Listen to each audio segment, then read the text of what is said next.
Oh, hello there! Haha! It's been such a long time. Don't mind me, I'm just sipping my drink, getting ready for another rousing kaiju seijin tournament of power. It's gonna be quite the spectacle. Oh man. 3 days of streaming in a row, man. I'm gonna be like a streamer yet or something.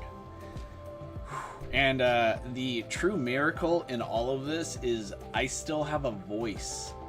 I think, I mean, we take, as usually I'm just a casual viewer, listener.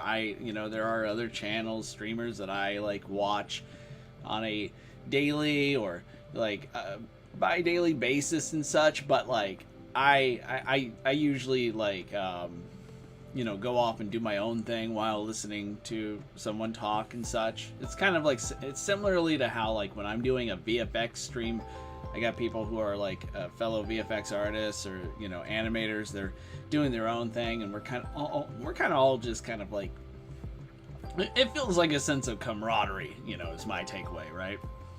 But I'm still like blown away by how these streamers can like go 8 to 9 hours on a daily basis, and it's not like they're talking all the time, but like they're talking most of the time. They're reacting to whatever they're watching and such. But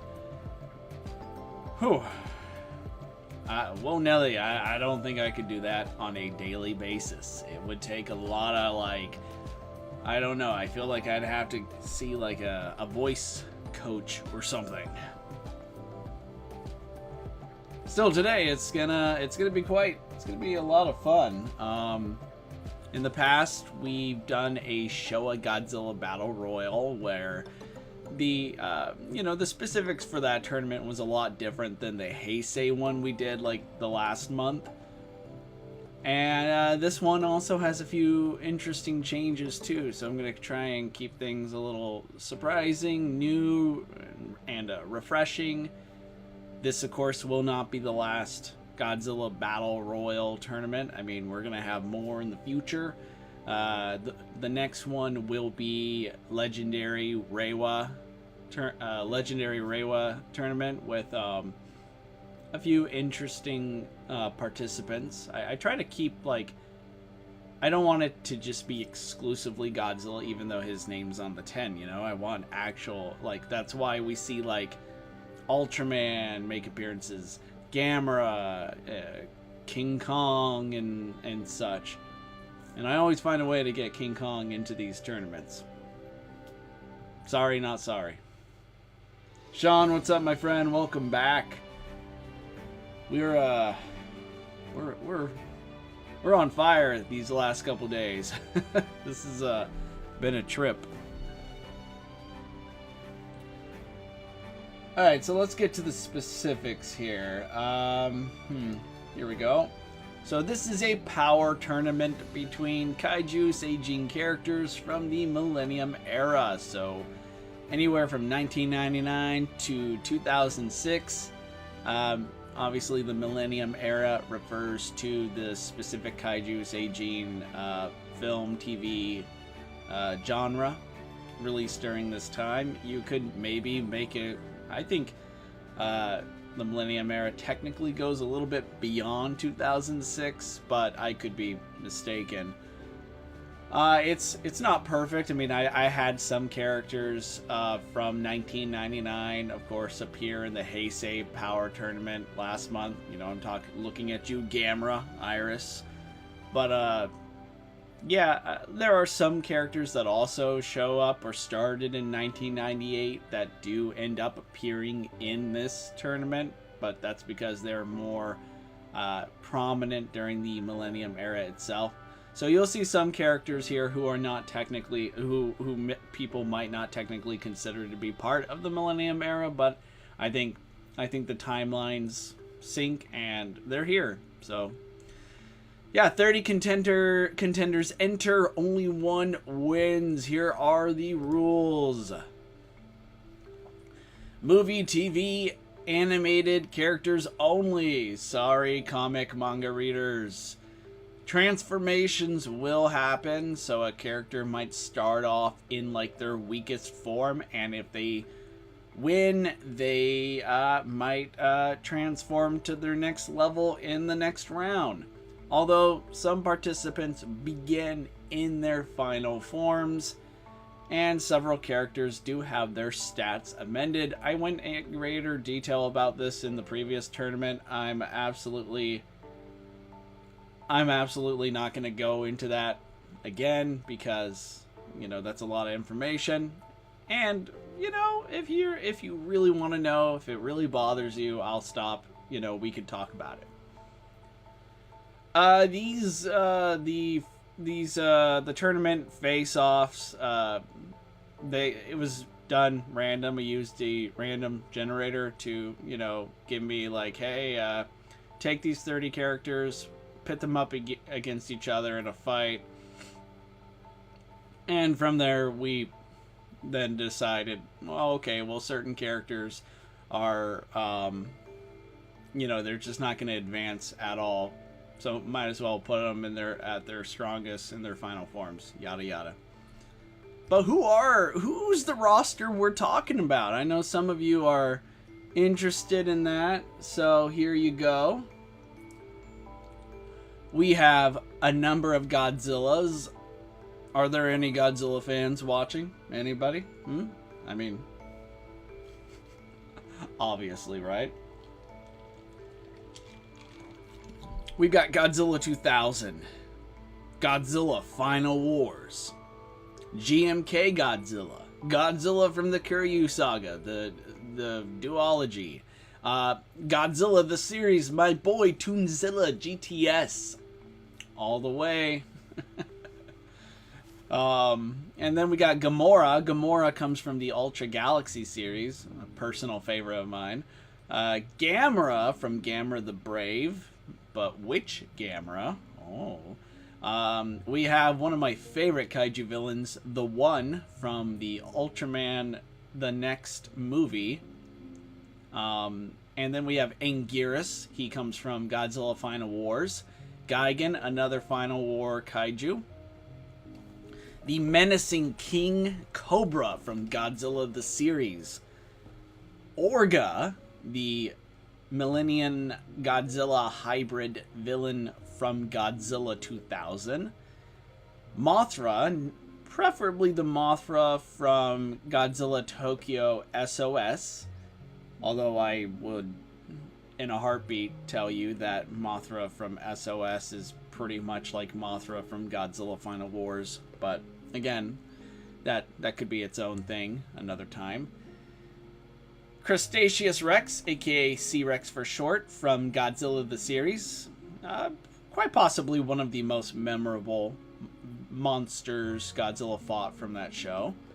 Yonggary from, well, we in the West would, you know, remember the film as being called Reptilian. It's just Yonggary, but yeah, it's a Korean movie. So yeah, he's in this in all his CG goodness. Speaking of CG goodness, we have King Kong from Peter Jackson's 2005 movie. Once again, stats have been amended. So this is Kong. He's boosted up to Millennium Era size. So I will bring this up again when we get to his face-off, which promises to be a fun fight, mind you. Next, we got Ultraman Nexus. I am a huge fan of Ultraman Nexus. So, yeah, I kind of do. I admit I am playing a bit of a... There's some favoritism on my part when it comes to the selection of the roster process. King Joe Black, this kaiju killing juggernaut from Ultra Galaxy. Look out for him. We got Megaguirus from Godzilla X Megaguirus. Easily a great example of a delightfully sadistic, cool-looking kaiju from a movie that's not It's just one of my least favorites. Kiryu, Megagodzilla. I'll specify which version when we get to him, but definitely I think he's my favorite Mechagodzilla still, but it's hard to choose your Mechagodzilla. Just like it's hard to choose your favorite Ghidorah. But we have Ghidorah, the Yamato Guardian from GMK. He's in the house. We have El Gusano, a giant worm mutation from Godzilla the series. Another Godzilla the series kaiju. We have Cyber Godzilla. It's practically the reanimated corpse of the original Godzilla 98, brought back to life as a cyborg using advanced alien technology. Fun. Finally, we have Monster X, who is one of the main monstars from Godzilla Final Wars. Alright, before we get started, please consider supporting the channel. You could just drop a like, you could subscribe, leave a comment, anything helps. If you want to help out a little bit more, please consider making a donation, becoming a member. I'm just happy to be talking about kaiju. This is going to be a lot of fun, so I say we get to it. We're going to be starting round 1 here in just a moment. Fasten your seatbelts, although I don't know why you would have them unless you're watching this in a car or something.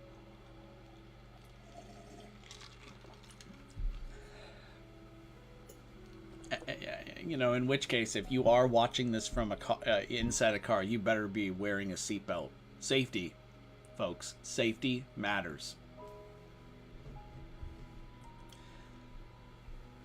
Oh, I'm going to cough. Hang on. Ooh, man. That was a nasty one. Okay. Alright. Here we go, guys. Round 1. It's going to be C-Rex versus Godzilla 2000. Okay, so let's just go over a couple of the participants here. C-Rex is this giant tentacled crustacean badass from Godzilla the series. It's Toon Godzilla's first enemy, first big opponent, and he's a physical beast. This guy hit Godzilla so hard, he not only sent him like hurling through the water, he like sent him straight down to the bottom of the sea where he bounced off the seafloor. This guy is a beast. I mean, in the end, Godzilla won by blasting apart his tentacles, and then was subsequently buried alive by having like a massive mountain piece fall on him. I mean, I've done some rough calculations in the past, but we're easily looking at hundreds of thousands of tons worth of rock falling, crashing down on him. And my boy survived, by the way. C-Rex survived. He would return in the epic Monster Wars 3-parter. And despite rebelling against his alien controllers, he was eventually subdued by them, but remarkably survived. He would go on to become a denizen on Monster Island, and yeah, there he remained. He can shoot ink out of his mouth. It has unique properties that pretty much, I think, paralyzes its prey, but also keeps them alive, so that even if they're underwater, they're kind of cocooned. They are around. Basically it keeps them alive, so he can keep draining the life out of them. It's kind of gross. But he's going up against one of the most dangerous Godzillas in the game. Godzilla 2000 wields a extremely powerful heat beam. It is insanely hot. It made short work of the Millennium UFO, which is capable of atmospheric re-entry. So you're looking at several thousand degrees Celsius of heat right there. It's likely much, much hotter, given how it was able to instantly barbecue pretty much everything it hit. Godzilla's Organizer G1 endows him insane levels of regeneration.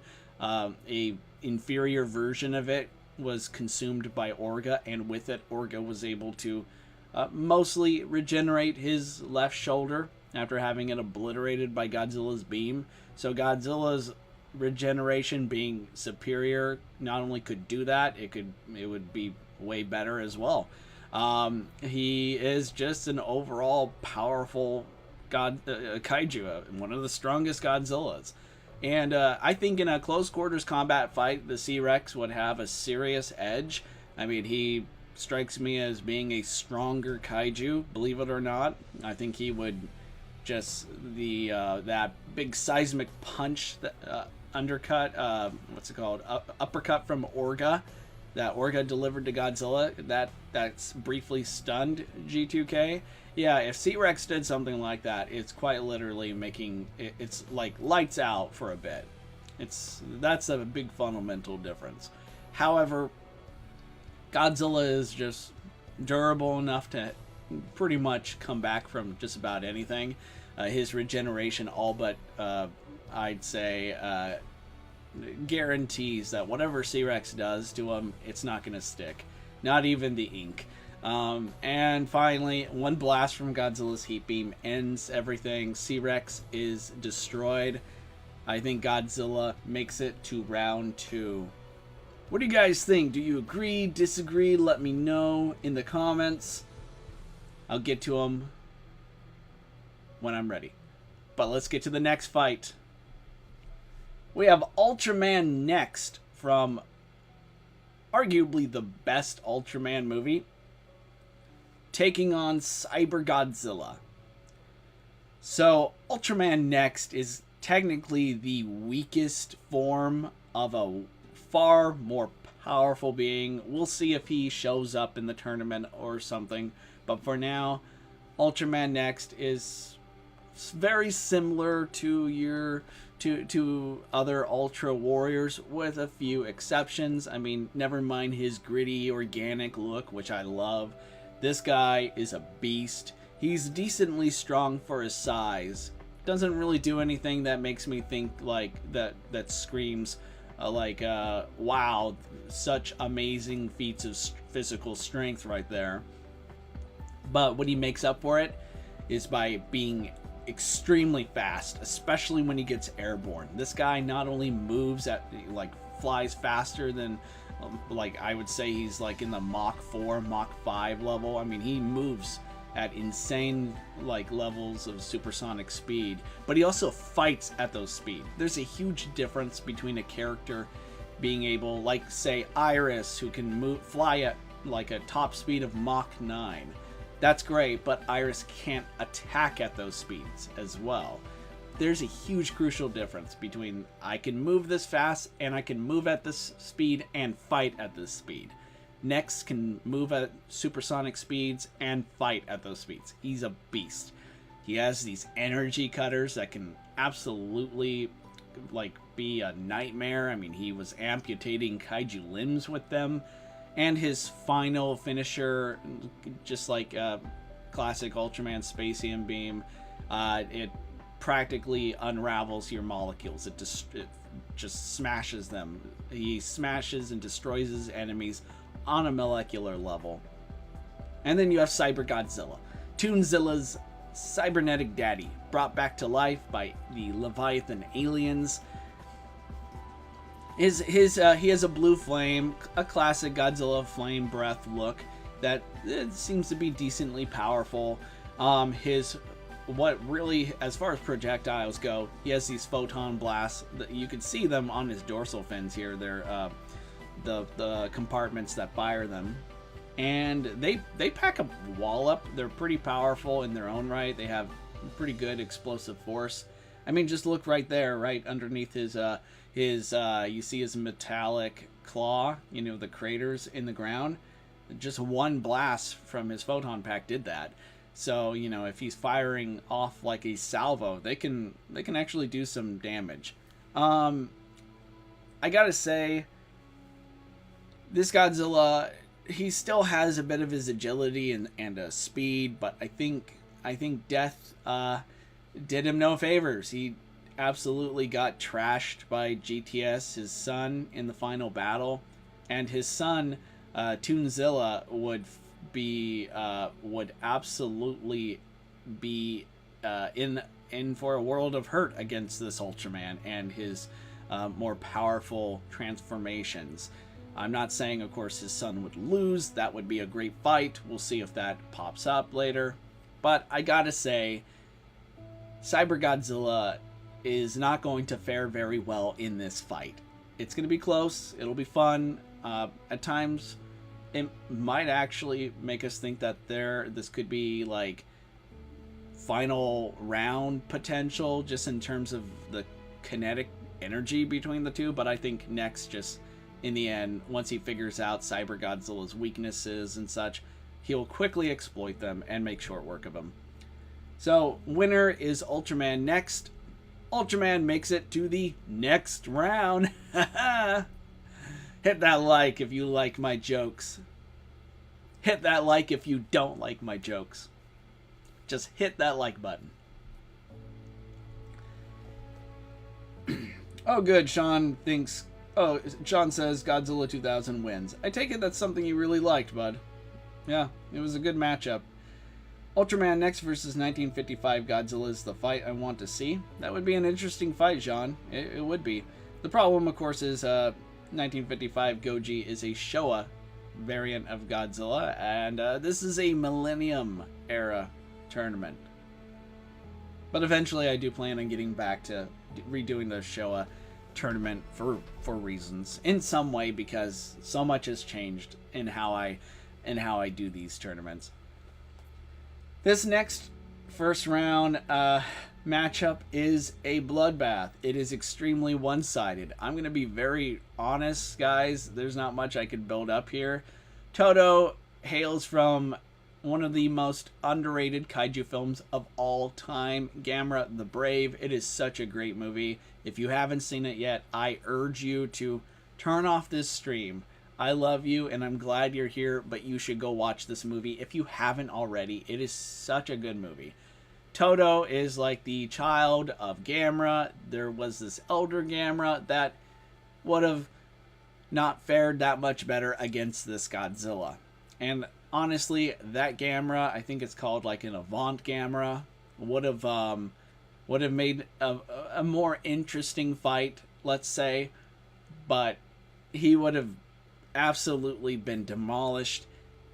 It might have taken a lot longer. It's a far better, that Gamera like sacrificed himself and unleashed an explosion that was like, it's like what Majin Vegeta did against Majin Buu. I mean, it left it took out an island, right? It was a lot of explosive mojo, right? And I don't even think that would have hurt GMK Godzilla or ended him.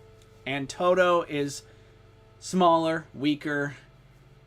He's just not going to fare well. I mean, you could have Toto, the Elder Gamera, and Zeus, why did I say Zeus? I don't know. Zeus from Gamera the Brave. He's the kaiju antagonist. They could all team up against this Godzilla, and they would all get just mangled. It's not a good fight. And I'm so sorry for my boy Toto here. He is just outclassed in every way. Godzilla wins and makes it to the next round. Or, yeah, Sean, exactly. GMK slaughters Toto. Yep, pretty much. Pretty much.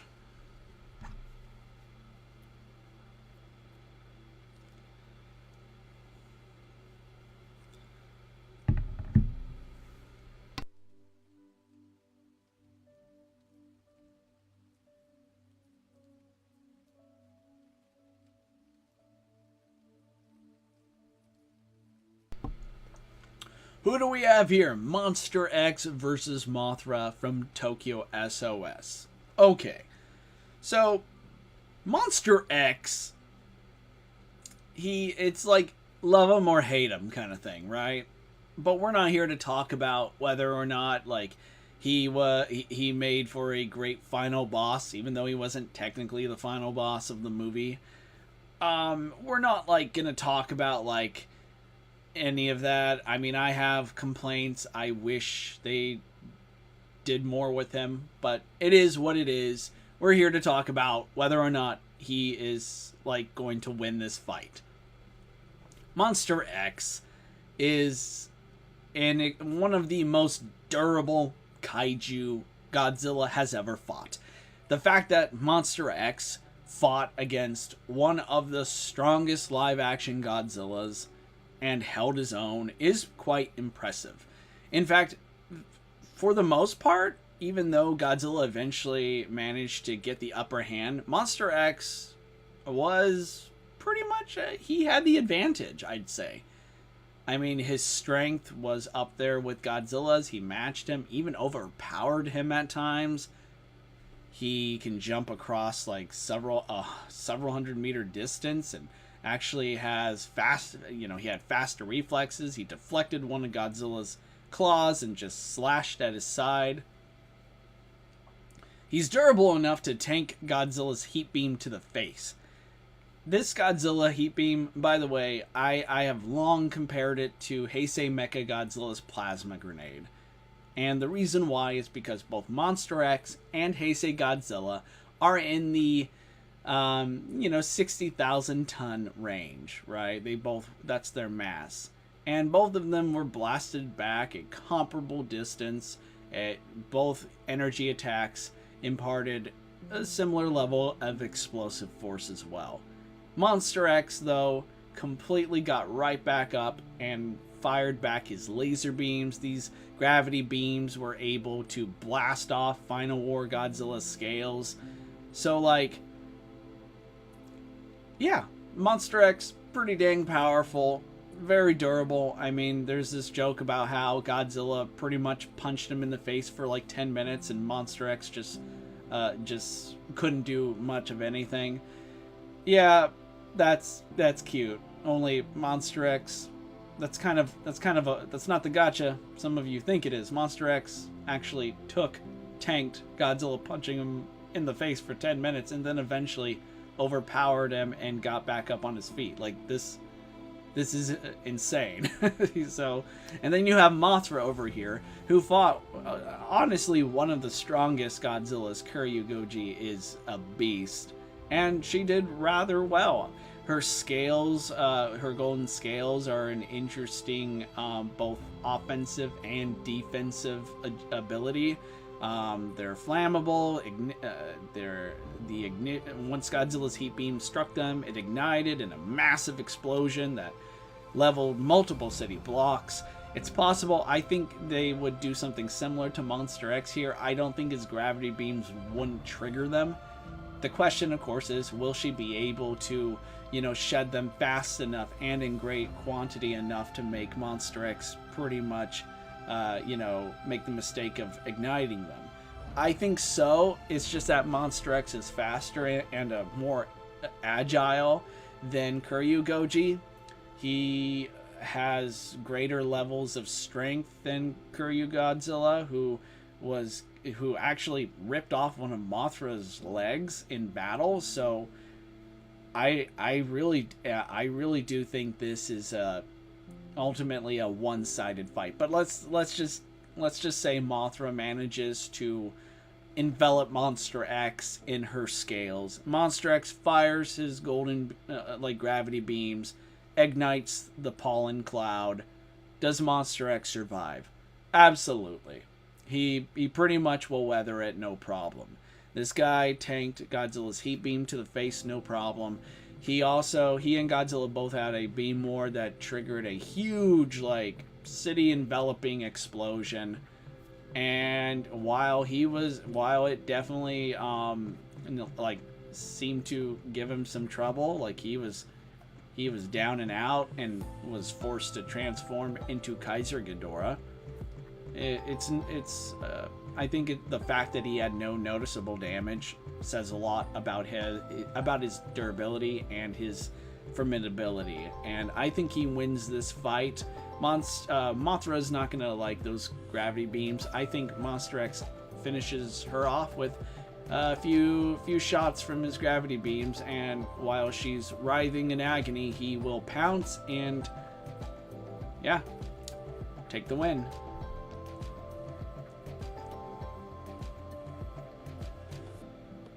Okay, so let's see what we got. Sean thinks GMK slaughters Toto. Yep, pretty much. GMK could probably just absorb a lot of this about Toto's energy. Yeah. Monster X is my favorite Ghidorah. That's pretty cool.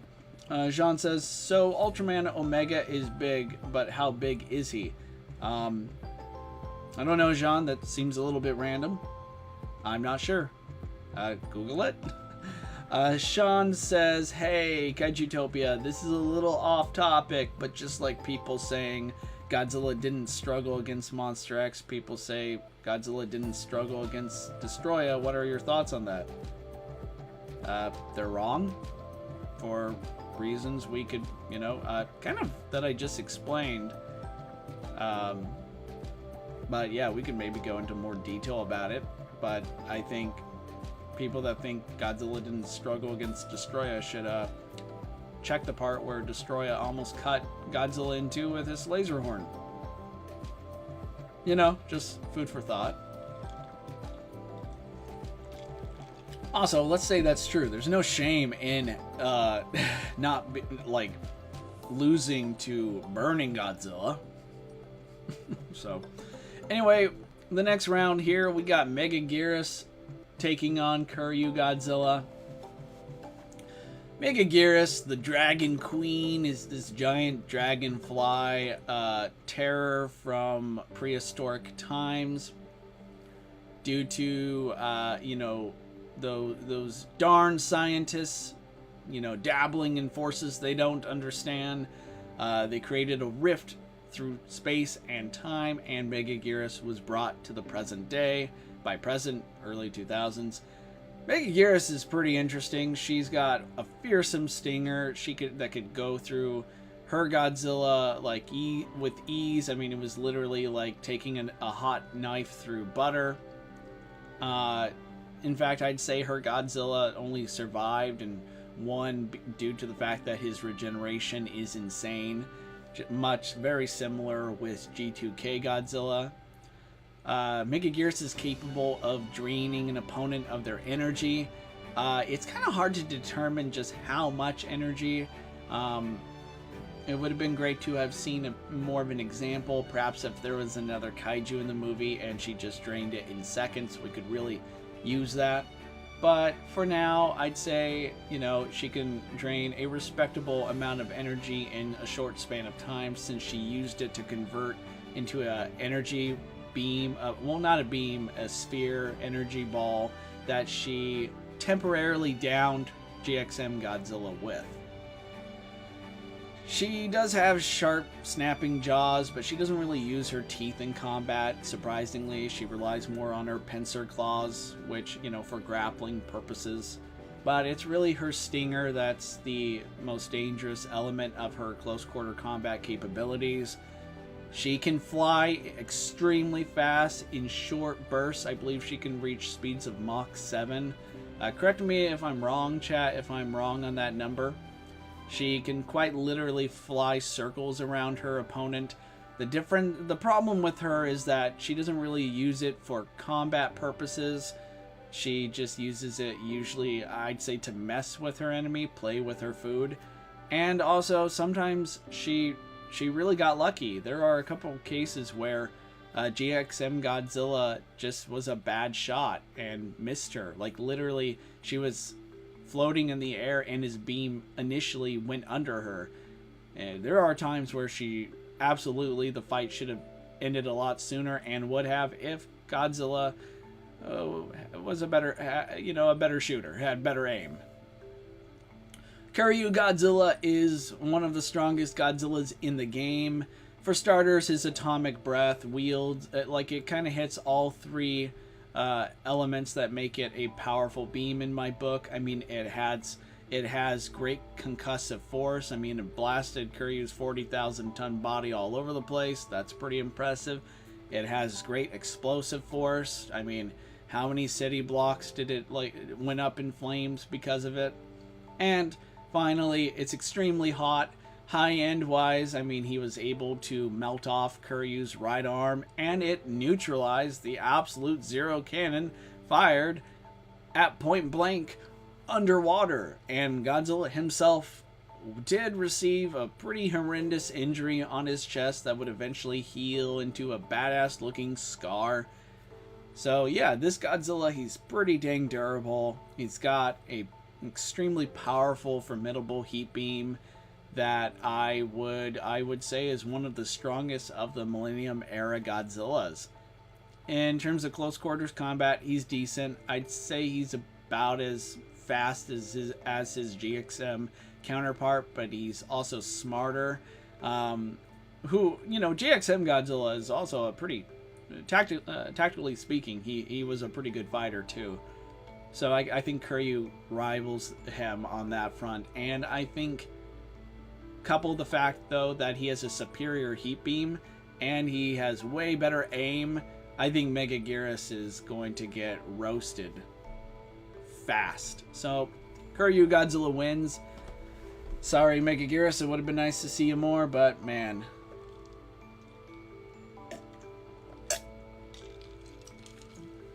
Apologies for the weird sounds I make when I drink.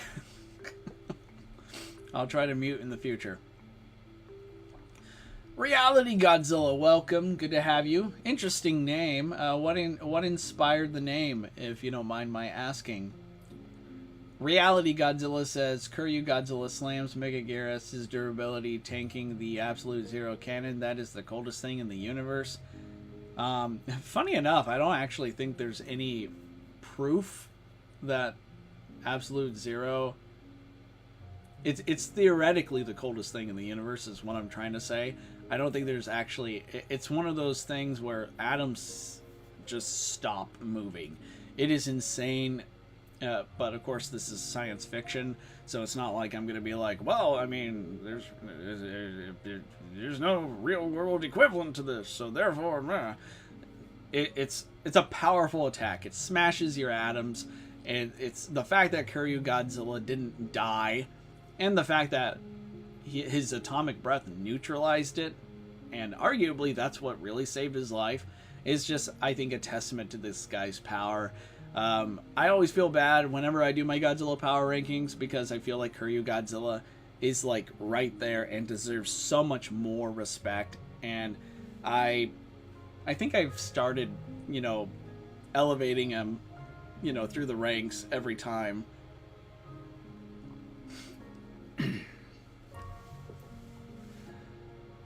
Okay, so let's get to the next one, shall we?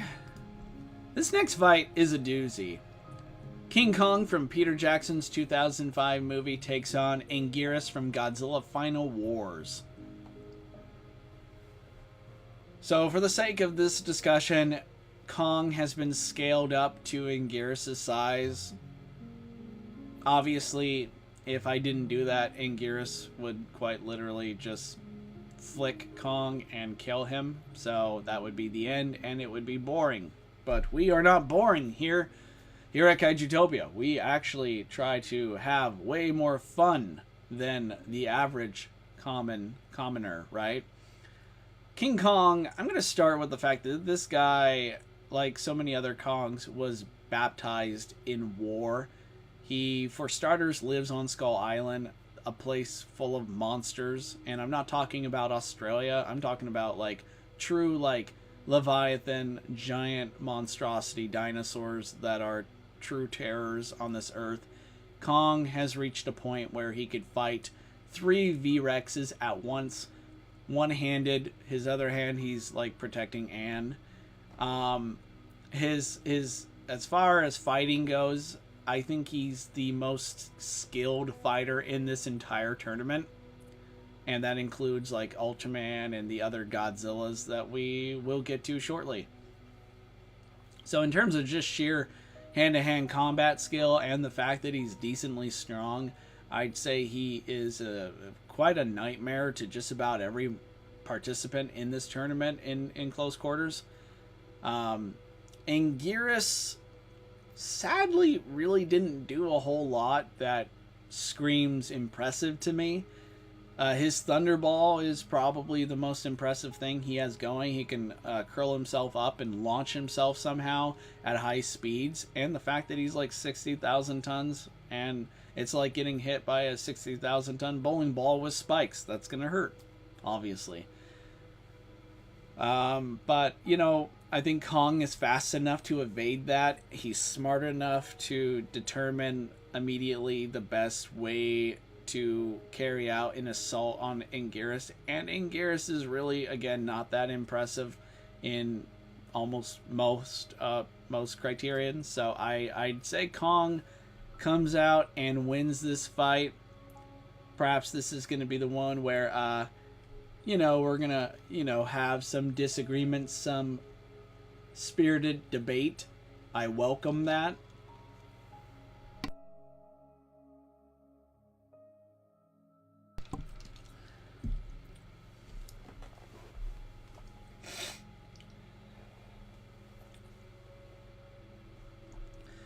Zip V2, welcome.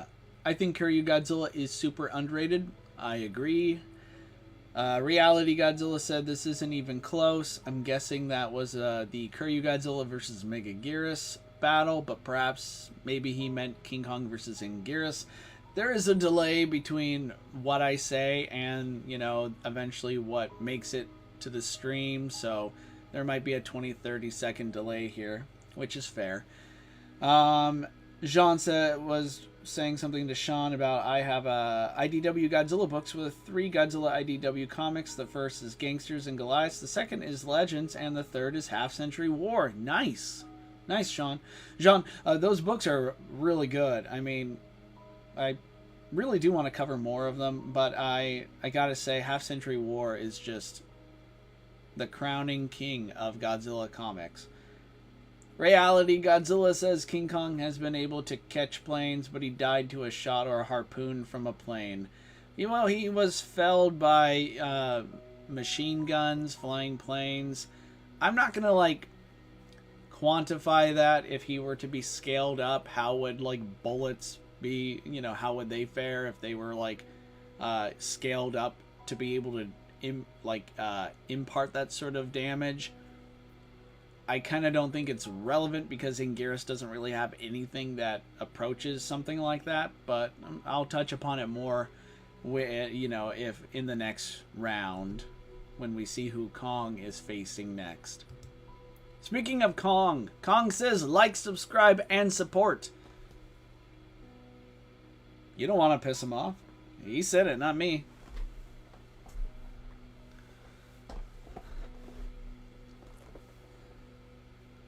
I love Anguirus, but unfortunately I think Kong wins. Yeah, I'm a big fan of Anguirus too.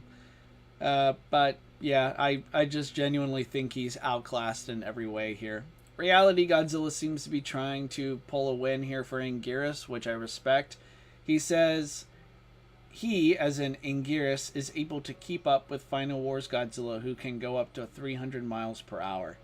The thing is, I don't really think Anguirus kept up with Godzilla at all. He got absolutely demolished. I mean, Anguirus was the only time he really got a hit in with his Thunderball was because he was receiving aid from Rodan and King Caesar. Even in a 3-on-1, and granted, this is like Final Wars Godzilla, a beast in his own right, and we'll get to him sooner rather than later. But man, I disagree. I don't think this Anguirus really did anything that screams he could take on one of the best fighter in this tournament. At least when it comes to just hand-to-hand combat skill and capabilities. Sean says petition for Kaijutopia to do live streams discussing the IDW comics. Okay, that's a good idea. I'll consider it.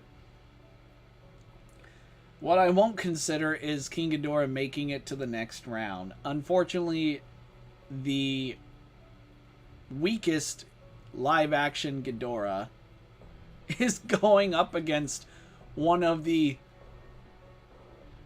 most badass, dangerous enemies in the Ultraman mythos.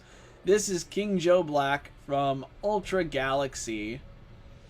And this guy is basically the Kaiju Terminator. For starters, This guy overpowered the likes of Ultra Galaxy Gomora, who is Gomora? Why is Gomora? Sorry, it just came to mind. For starters, this guy went up against a beast like Gomora and just trivially demolished him. I mean, not just in terms of strength, which is still noteworthy because Ultra Galaxy Gomora is just a powerhouse. He can go up against just about anyone in this tournament in term, from just a physical strength perspective. But King Joe Black has insane firepower that will make short work of anyone in this battle. Especially King Ghidorah. I think he wins quite handedly. King Joe Black is a nightmare. He's far more dangerous than GMK Godzilla, who ultimately killed Ghidorah. So that should tell you something. Okay. I'm going to leave this up for a sec. I'll be right back. But the next fight is Gigan from Godzilla Final Wars taking on the one from Ultraman the Next. Discuss at your leisure.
All right, I have returned.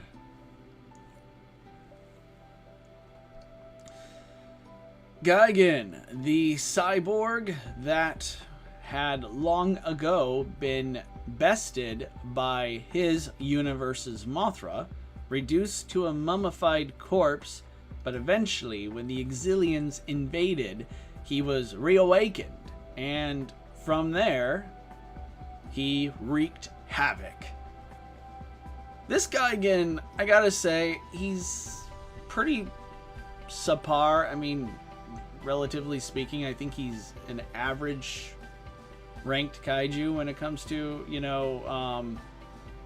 when it comes to power levels, right? I mean, or just gauging feats.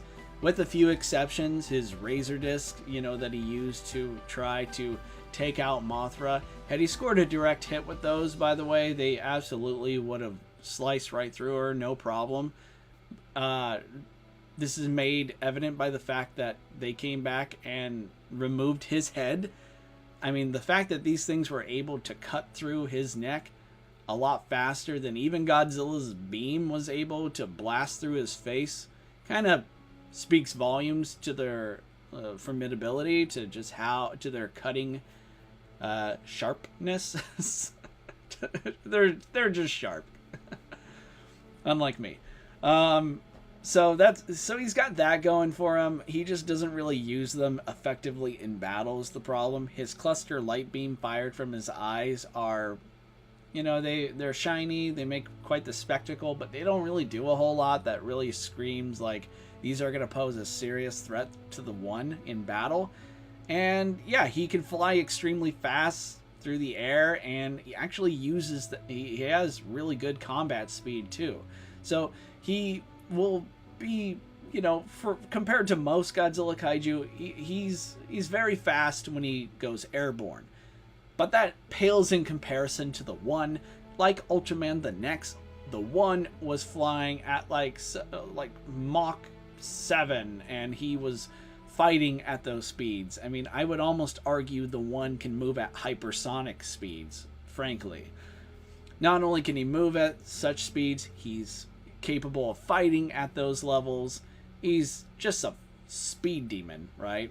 Then there's the fact that he could assimilate a large number of organisms in the area. It's how he got his wings. No, he didn't take any Red Bull, but what he did do is he summoned, seemingly by mind controlling all the birds in all of Tokyo, and just after assimilating their genetic data, their bodies, he transformed them all into wings.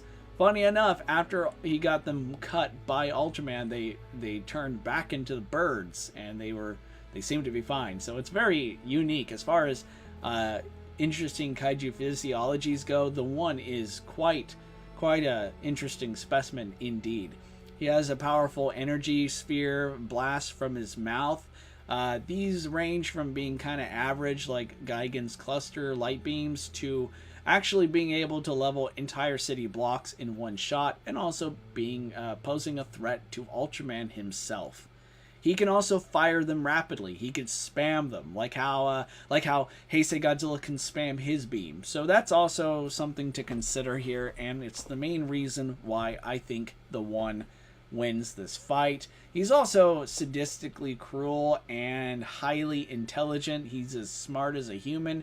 That makes sense when you understand that he's technically part human. He's like a human kaiju hybrid monstrosity. But yeah, I think he wins this fight. It's a shame because I do like this Gigan. It's probably the best Gigan design. Sorry, Showa fans. There, I said it.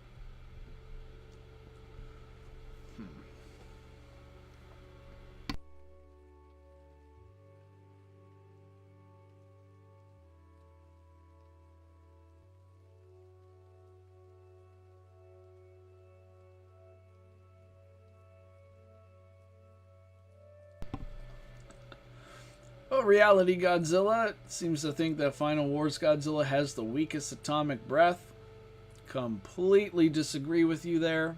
But I think now, quite frankly, is a great time to talk about that. Funny enough, though, despite the fact that this might appear extremely one-sided, I do think this is one hell of a fight. Orga is a Millennium alien Godzilla hybrid abomination.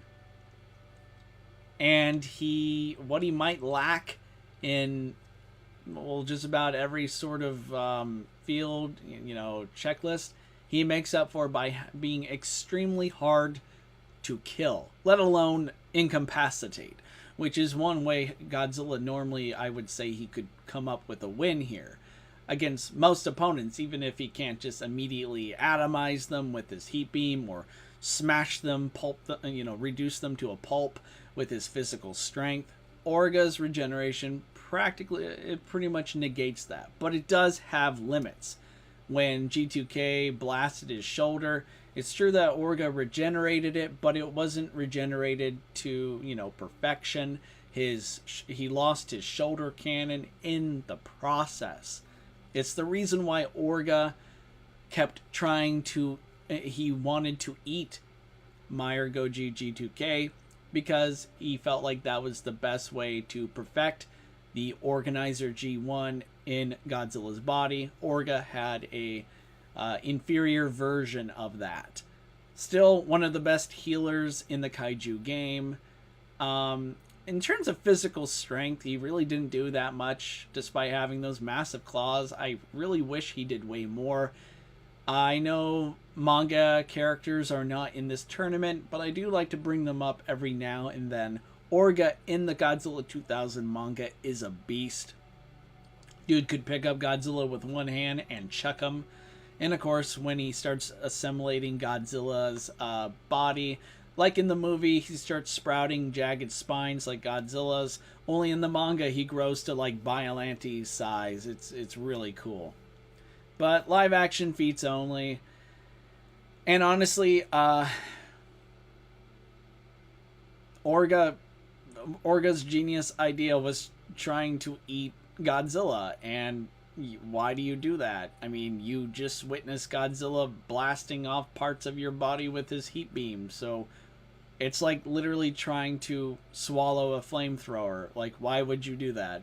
Against this Godzilla, that would be a big mistake too. So let's get into it. Would Final War Godzilla's heat beam do anything to Orga? Initially, no.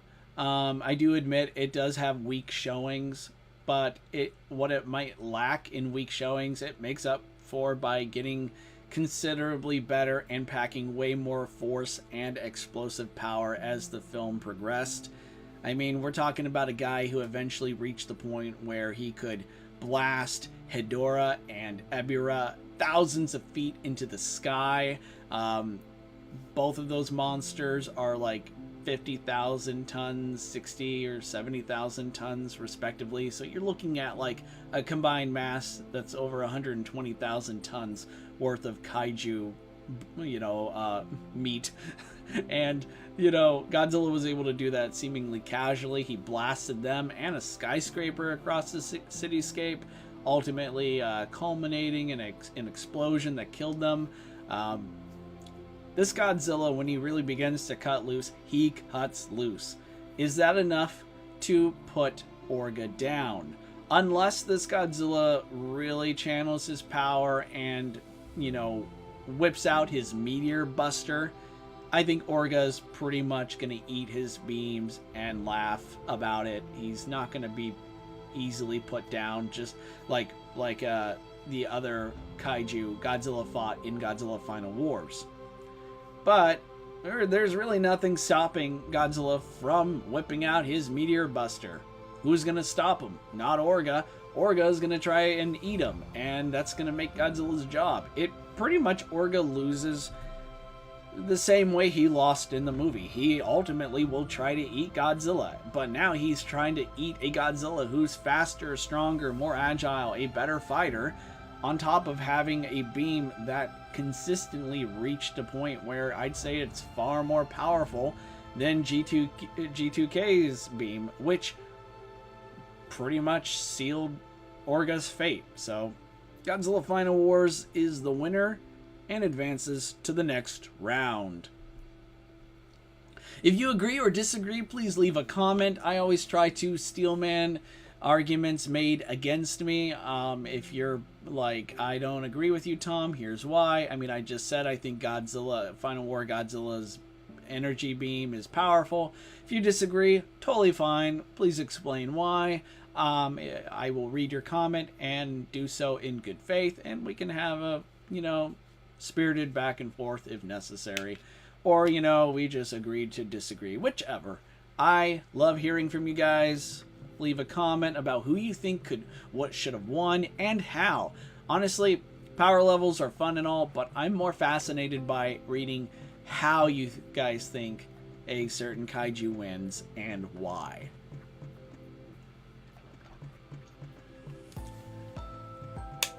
Seriously, there's no right or wrong answer. I've said this in the past. I think that none of this is all make-believe. This is just us having fun. But while, opinions are opinions, I do think there are better arguments. So, take some time if you must, and I would love to hear from you. So we have a few more contenders left in round one. We're about to finish it, which is pretty impressive to make it through the first round in like close to an hour. We have the fearsome King Cobra from Godzilla the series taking on Yonggary from what we Westerners remember as Reptilian. Alright, let's get to it. King Cobra is one of the deadliest monsters Godzilla fought from Godzilla the series. King Cobra is faster than an extremely fast Godzilla. He's strong enough to just crush the Robo Yeti that was able to overpower Godzilla and take some really impressive hits. I could go into more detail about Godzilla, what makes GTS Goji impressive, and I will go into more detail, but since it's relevant right now, I'll bring up a couple things. GTS Goji is able to pretty much send massive kaiju flying with his physical strikes. His tail strikes alone can send kaiju that are in his own weight class, and this Godzilla, by the way, is 60,000 tons. So the fact that this Godzilla can send other monsters of similar size or even bigger monsters flying with his hits is impressive. Robo Yeti took those hits pretty well and proceeded to overpower Godzilla, but King Cobra was able to crush Robo Yeti with his coils. He also has a blinding venom that he will absolutely target your eyes with, like a spitting cobra would. It's actually really quite a unique power ability to have, and I like the fact that he does target vulnerable areas. He does have massive venomous fangs. He will absolutely bite down, target vulnerable spots like your neck with them. He's just a extremely dangerous monster to fight in close quarters. Even King Kong, who I think is the best fighter in this tournament, and at least when it comes to just close quarter combat skills, even that Kong would have enormous difficulty fighting such a lethal enemy like King Cobra. King Ghidorah.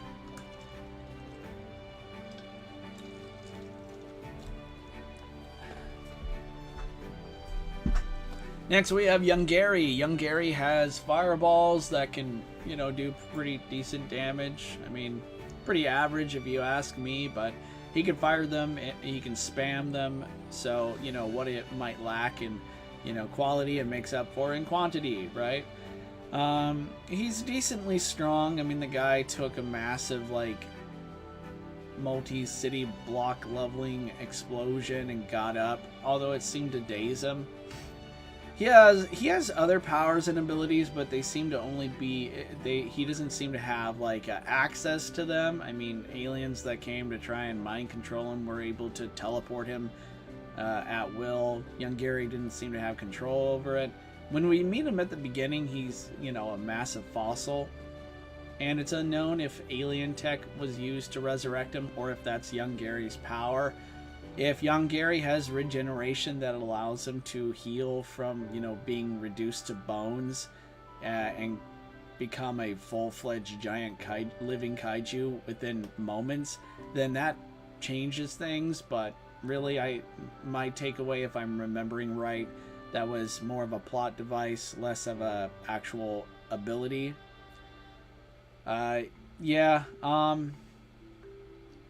Honestly, I don't think Yonggary can do much of anything here. I think he's cooked. I think King Cobra wins this fight and slithers to round 2.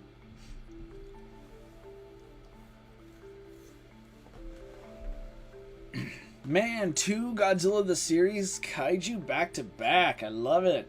Now we have Gomora from Ultra Galaxy taking on El Gusano from Godzilla the series.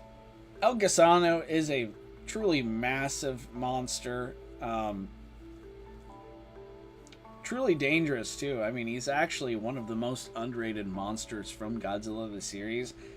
I've clashed with people over the years because there's this part where El Gusano seems to get burned by handheld flamethrowers.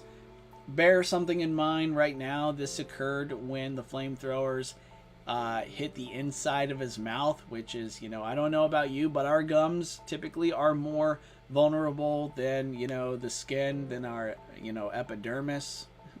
So I'd say the fact that El Gusano was able to tank artillery cannons with no problem, not to mention it took Godzilla's incredibly powerful hot power breath to break him down, reduce him to the size of a T-Rex, and he wasn't disintegrated by it.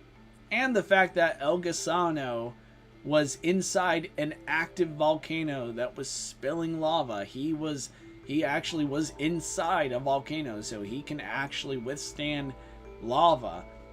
No problem. I think pretty much proves that this guy can take pretty strong heat-based attacks. And while he's not exactly the best, I mean, he's a bit clumsy in combat, he's still a pretty, I mean, size matters, guys. And he is an absolute unit. He's pretty big, he's pretty powerful.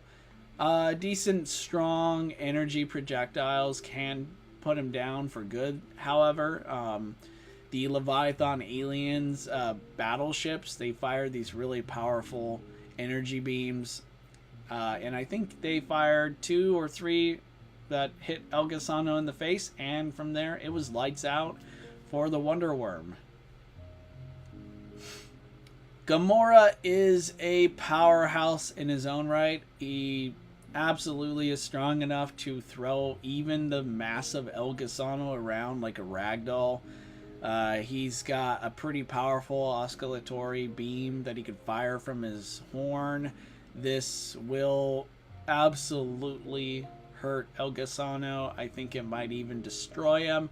But if it doesn't, Gomora can do this thing where he stabs you with his horn and starts pumping you full of his destructive energy. And that's how he could literally blow you up from the inside. I think Gomora wins. It's a shame. I love El Gusano. He deserves way more respect. But he went up against Ultra Galaxy's star and gets obliterated for it. Oh boy, the final round in the first round. The last fight here is Kiryu, Type 3, so the one with the absolute zero cannon. And he's going up against my boy Godzilla from Godzilla the series. Godzilla also has, this version of Godzilla has many names. I mean, I've called him Toonzilla for years. He's Godzilla. He's earned the name, so I'm going to call him Godzilla here for the most part. I might slip up and call him Zilla or Toonzilla here, or just GTS for short. But just so we understand each other, that's where I'm coming from. Alright, so this is a really great matchup. Kiryu is, you know, a pretty decent fighter in his own right. Most of his weapons, however, won't do much of anything. It's true that GTS Goji here, see, called him GTS. It's true Godzilla here has pretty embarrassing low showings every now and then, like some weapons, attacks that have no business hurting him do just that. But he has rather, his high-end feats pretty much speak for themselves. I mean, this guy was inside, he was fighting Queen Bee from inside the heart of a volcano, that eventually erupted and consumed an entire island, and this guy came out unscathed. He has pretty other good durability feats, mind you, but I think they're more than enough to handle most of Kiryu's weapons. Kiryu's Maser Cannon, I think, would give Godzilla trouble here. I mean, he's not exactly... he doesn't really have good resistance against electricity, and Kiryu's Maser Cannon looks like it has quite a jolting effect on its targets. I will not try, as much of a GTS fanboy you might think I am, and, you know, I am a simp, I admit it. I do not think Godzilla stands a shot, not even a prayer, if Kiryu lands a direct hit with his absolute zero cannon. Absolutely not. If he scored a direct hit, Godzilla would be absolutely destroyed. But Kiryu only has 2 shots. I mean, it takes up 40% of his energy, which means if he wants to get that first shot off, he's got to do it at the beginning of the fight. And he's taking on an opponent who's fast enough to dodge him. I mean, Godzilla's fast enough to dodge Kiryu's missiles and his laser blast. He's fast enough to burrow a tunnel through the earth and cross the distance faster than most characters, most kaiju can move on land. This guy can move within, like, he could cover he could cross a several 100-meter divide within a second. Godzilla's strong enough to impart enough force that Kiryu is going to be thinking he's fighting Heisei Godzilla. This Godzilla's atomic breath is extremely powerful. It could turn sand to glass. It's remarkably hot. He could squelch volcanic eruptions. It can melt through titanium alloy. I mean, he went up against the lizard slayers and held his own. He crunched their titanium armor with his jaws, no problem. Yeah, honestly, this guy is strong enough to weather most of Kiryu's attacks, and the best thing he has going for him is the absolute zero cannon and no shot that he's going to score a direct hit. In order to properly do that, he would have to incapacitate this Godzilla, and I don't think Kiryu is strong enough to do that.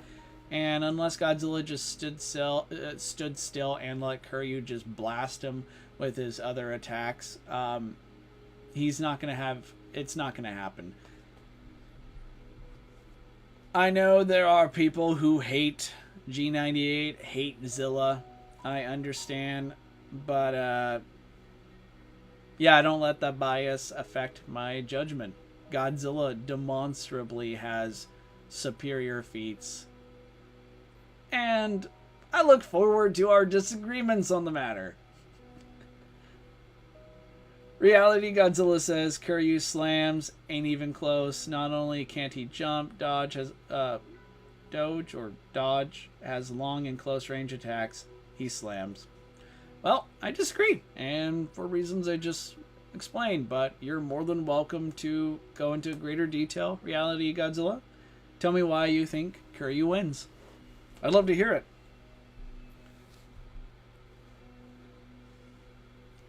Please consider supporting Kaijutopia, becoming a member. I really love the fact that I have members now, so I really appreciate there are people who are willing to go above and beyond and show their support for the channel. It means a lot to me that you support what I do, and if you can't donate or become a member, that's okay. Please leave a like, subscribe if you haven't yet, comment.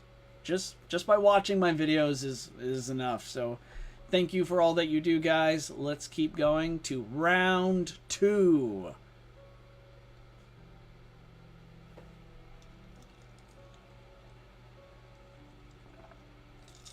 Excuse me, I'll be right back.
Okay, I'm back, and I just wanted to say, because some of the there's something I said regarding the Godzilla versus Kiryu fight. I hope people don't think that if you disagreed with me and you think Kiryu wins, I'm not suggesting that you are just inherently biased against Godzilla from Godzilla series, or Zilla, or G98, or any of that. I kind of thought about that just a moment ago and realized, oh wow, I kind of sounded like a jerk there. I do think there are a lot of people who are biased, and that could very well be the reason why people might think, you know, Godzilla GTS here wouldn't have won or is just weak or whatever. If I'm not saying you personally, if you're watching, that applies to you. I mean, I think there's a compelling argument that can be made that Kiryu would win. Obviously, I mean, yeah, any of these characters can win. I mean, just there's a good argument there for any of them. So I just wanted to specify. I don't think people who disagree with me are like immediately biased. That was a mistake on my part. I apologize. I think it is relevant because right here, first fight in round 2, we have Godzilla from Godzilla the series. Man, I love him. We were long time no see, taking on the One. Yeah, this is quite the fight. I do think Godzilla is superior to the One in hand-to-hand combat. I think he's stronger, far more effective in imparting damage. But the One with his wings is a hypersonic threat. He's faster than Godzilla. This Godzilla, especially initially in the series, did not fare well against flying opponents. He did get a lot better later on, but against the likes of Quetzalcoatl or Queen Bee, he really had a rough time against flyers. I will point out that the One's wings were easily taken down by Ultraman's energy slicer attacks, and I do think the moment that happened, the One lost his major edge, which is his advantage, which is having wings to fly. And I think one shot from Godzilla's atomic breath pretty much makes short work of his wings easily. Again, we're looking at a really powerful energy blast. This Godzilla's atomic breath is no joke. I understand G98's a disappointment. I think I agree, he most certainly was. But this Godzilla pretty much takes all of that Godzilla's strengths, multiplies them by like 100, and lacks its weaknesses. It's earned the name Godzilla with good reason. This Godzilla, I think, ultimately will win this fight, but it's very close. The One is so much faster than even this speed demon of a Godzilla that I think the One could, an argument could be made that he could win a couple battles, but I do think Godzilla ultimately wins the majority and makes it to the next round.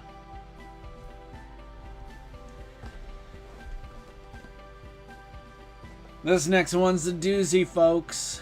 My Godzilla.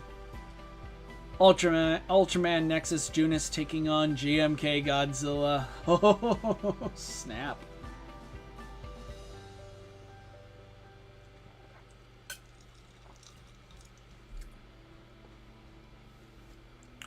So you know how I mentioned that Ultraman the Nex is like a speed demon, right? He can move, fly at like incredibly breakneck speeds. He's arguably hypersonic. And unlike most flying enemies, he can not only fly at high speeds, he could fight at high speeds. Well, Nexus Junus is even faster, more intense, more powerful. And I would argue that Ultraman the Nex, while ultimately he probably would have lost to GMK Godzilla, he would have made it a real close fight. Nexus Junus is just on an even higher level. This guy has enough strength to rival Godzilla's, if not exceed it. I would almost argue he's actually stronger than this Godzilla. I would point out that this guy's firepower is just insane. While I don't think Junus would like a direct hit from this Godzilla's heat beam, it truly is devastating. I mean, a lot of people like to cite how GMK Godzilla created a mushroom cloud with his atomic breath. That's a great feat. That's something good to, take into consideration. However, I would point out that only happened because GMK Goji absorbed a nuclear submarine. And a nuclear submarine is not present in this fight. Just one moment.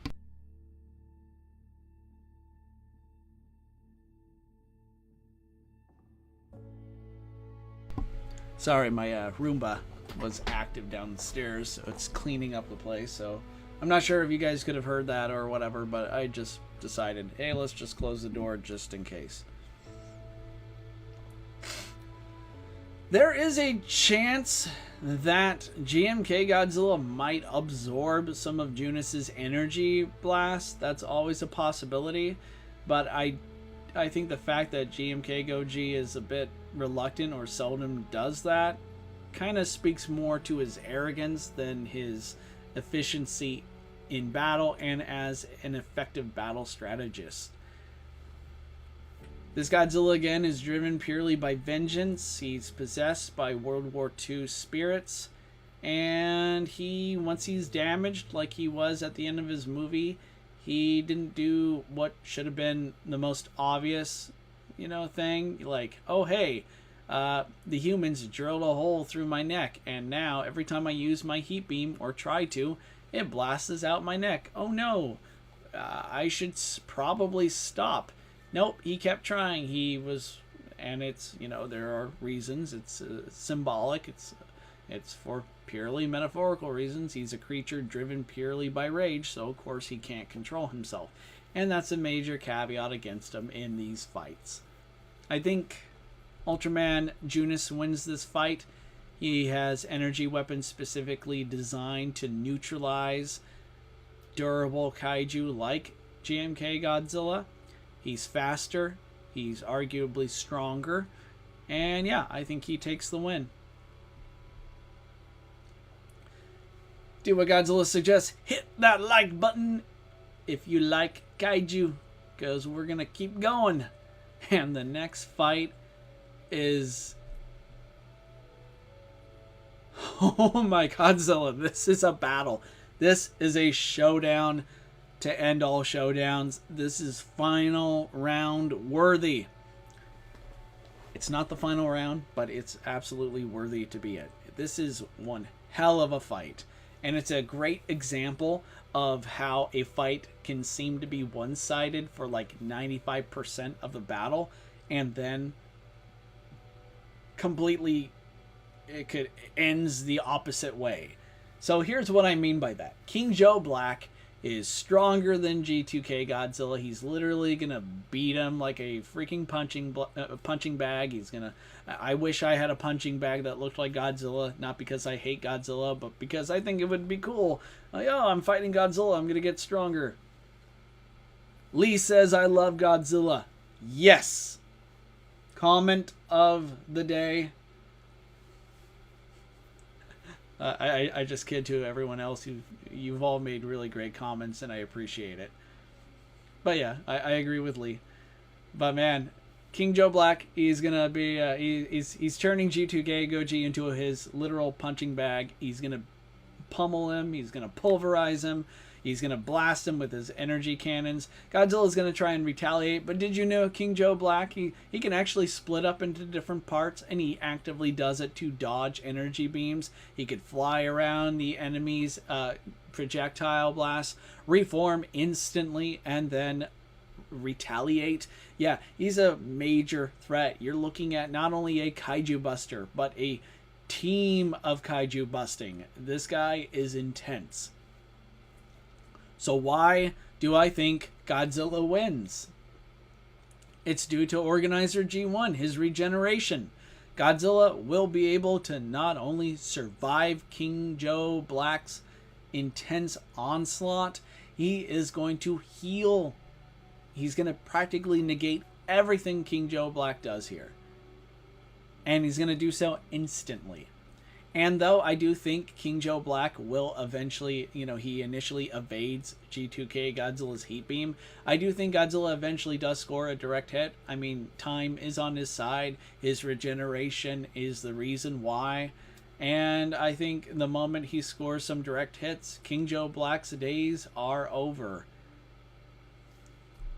Godzilla 2000 wins.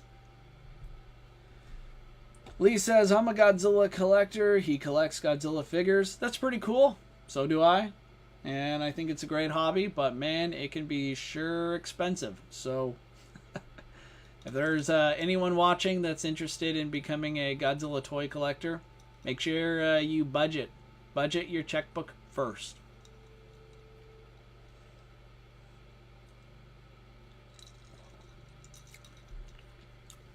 Ooh, boy. Let's see what we got. We have King Cobra taking on Godzilla Final Wars. So Godzilla is fighting an enemy here that's fast enough to pretty much blitz him, which is pretty insane because this Godzilla's reflexes are pretty impressive, as demonstrated by the fact that he could catch Anguirus, who's a fast-moving enemy, kind of like a Megaguirus in a way. Yeah, he caught that giant praying mantis no problem, but King Cobra is way faster.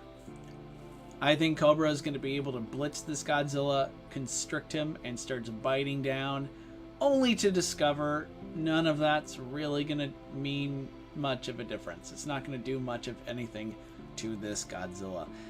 Godzilla Final Wars is just one of the strongest live-action Godzillas in existence. He not only wields immense power, he's got like nigh godlike durability. This guy can just tank all manner of devastating attacks, weapons like it's nothing. And I don't think King Cobra is gonna inflict. I don't think he can inflict pretty much any damage whatsoever. Maybe the constriction. I mean, he was able to pop Robo Yeti, who's a decently durable, mech. I think that's gonna give Godzilla some trouble, but it honestly just makes King Cobra a closer, easier to hit target. And the moment this Godzilla starts hitting you with his heat beam, look out, because it's going to become more and more powerful every time he uses it, and he loves to use it. So yeah, unfortunately King Cobra loses. It's a big shame because I love him. He's I think honestly my favorite monster Godzilla fought from Godzilla the series.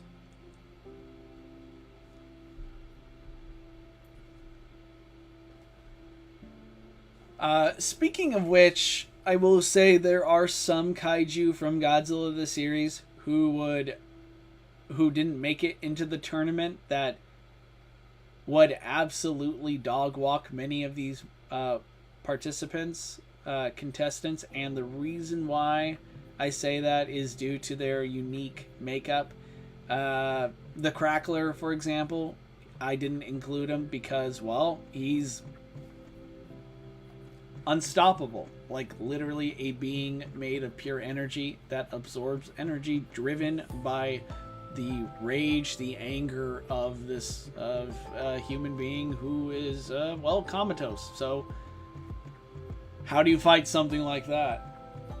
Not without prep and a team of scientists and their giant, protector kaiju Godzilla to, win the day. So, the Crackler didn't make it. There's also the DNA Mimic, who could basically perfectly become your clone, on top of having other sorted powers and abilities. I mean, that thing was so dang hard to kill that even after Dr. Elsie Chapman created, or maybe it was Craven, one of them, I think it was Elsie, created a weapon designed to break you down on a DNA, on a molecular level. The DNA Mimic actually still survived it. So, yeah, pretty crazy stuff. This next fight is regretfully short. King Kong really can't do a whole lot to Monster X. Sure, he's a far better fighter, and Monster X is no slouch, as I've mentioned in the past. I mean, he could fight Final Wars Godzilla rather well, and and for the most part had an advantage throughout their fight. Monster X could just stand there and let Kong pummel him, punch him repeatedly. It won't matter. Kong has absolutely nothing that can hurt Monster X. Monster X could actually, again, he could just stand there and let Kong try to hurt him, and it's not going to happen. Monster X fires one blast of his gravity beams that go straight through Kong and ends the fight. Sadly, King Kong, the 8th wonder of the world, does not make it any further. As much as I love having him in these tournaments, I love Kong. He's just not going to win this one. Monster X wins and goes to the next round.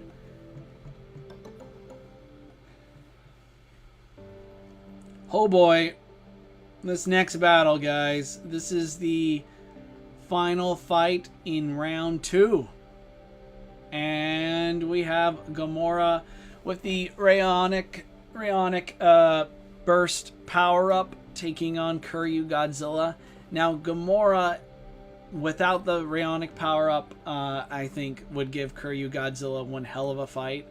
And would probably even win because he has a number of ways that he could actually neutralize or at least incapacitate this Godzilla long enough to, you know, win a few battles or not. But ultimately, I'd give Kiryu Godzilla the advantage, the majority win here. But, well, not so fast. Gomora has Rayonic energy now. It's basically a massive power boost. His stats, his abilities are now augmented. And now Kiryu Godzilla was already, I mean, it was bad enough that I think Gomora would make short work of this Godzilla in close quarters combat, barring, of course, an atomic blast to the face, which would absolutely put Gomora down. Now, Godzilla's fighting a Gomora that is even stronger. So imagine you find out that initially your opponent, who's stronger than you, who's quite literally going to throw you around like you're a toy, yeah, they just received, you know, a massive power boost. So that sucks. Now, would Kiryu Godzilla's atomic breath inflict some damage? Absolutely. It would impart enough force and damage that would make Gomora pretty much move to try and finish things quick, because the longer he lets this Godzilla hit him with his primary weapon, the likelihood of him losing becomes more of a reality. Still, I think this Gomora is going to pounce away. There's not a whole lot this Godzilla can really do to stop him from doing that. I mean, Gomora is stronger than him. He's not quite as durable, of course. Kiryu Goji is way more durable. But what's going to happen to him when Gomora stabs him with his horn and starts pumping him full of his highly destructive oscillatory energy? Well, I don't think it's going to make this Godzilla blow up, but it's going to absolutely fry his insides. I do think Kiryu Goji would survive, but I don't think he wins this fight. I think Rayonic Gomora takes the win and advances to round 3.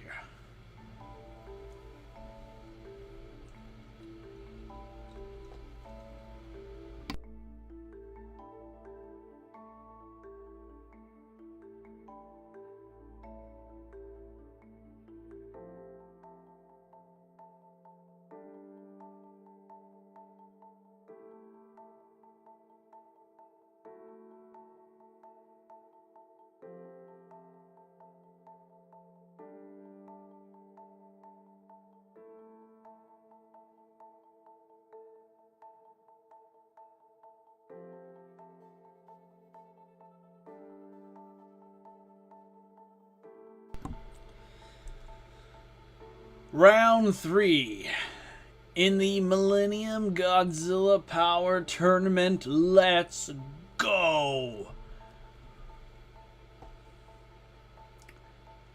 Let's not.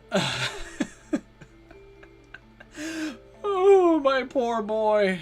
My Godzilla, the series, GTS, Toonzilla.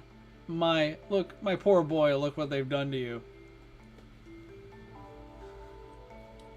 GTS Goji takes on Godzilla Final Wars. Yeah, this is as far as my boy gets. GTS just... he's outclassed. I gotta be real. He's strong enough to, you know, make this a fight. I mean, we all know how one-sided the fight was between Godzilla and Zilla. I mean, who could forget? It's not going to be that one-sided. I think Now Godzilla is fighting a foe who can survive a few atomic beams here and there. He can take some of Godzilla Final Wars' best strikes. I don't think GTS Godzilla is stronger than Final Goji necessarily, but strong enough to make this Godzilla know he's in for a fight. But alas, Final War Godzilla is the winner and will advance to the final round. Ooh, what could that mean, I wonder?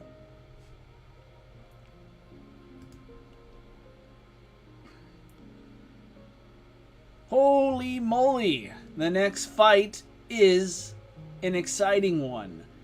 We have Godzilla 2000 taking on Ultraman Nexus in his Junus Blue form. So Ultraman's quite literally gonna run circles around this Godzilla. Like, literally and figuratively, he will be running circles. He's extremely fast. I've mentioned in the past already, but I will reiterate this point. This Ultraman can fly at arguably hypersonic speeds and fight at those levels. I mean, whenever he fights some of his more, his faster, stronger opponents in the series, when these guys fly and have their dogfights, it literally looks like a fight right out of Dragon Ball. These guys move like they look like blurs as they fight, and discharge some pretty high yield energy attacks, enough to incapacitate even the likes of Godzilla 2000. Now, bear in mind, unless Junus Blue really does put in more of his power, he might actually be able to kill this Godzilla. I do think it's highly unlikely, however, namely due to this Godzilla's impressive regeneration, his healing factor. But it's not enough to stop this Ultraman from, I think, KOing him and earning the win. I think it's a pretty one-sided fight, mind you, and similarly to how, Godzilla 2000's fight against King Joe Black would be pretty much King Joe Black dominating for like 95% of the time, but eventually he would be felled by this Godzilla's heat beam. I don't think Ultraman Junus Blue would go down to even this Godzilla's heat beam, at least not initially. It would take several consecutive hits, and the fact that this Ultraman has energy attacks that are far more, I think, threatening than even King Joe Black's arsenal, which is again a pretty they're nothing to laugh off, nothing to underestimate, but I don't think Godzilla can really handle the constant bombardment from energy beams designed to neutralize powerful kaiju. I think Godzilla survives to, fight another day, but I don't think he advances in this tournament, and Ultraman Junus Blue makes it to the final round.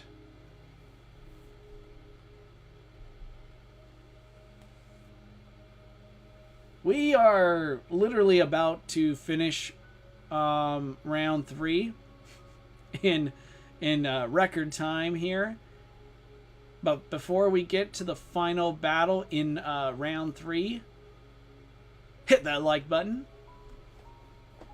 if you want to see Godzilla smile. If you want Godzilla to give you a thumbs up, hit that like, leave a comment, subscribe if you haven't already.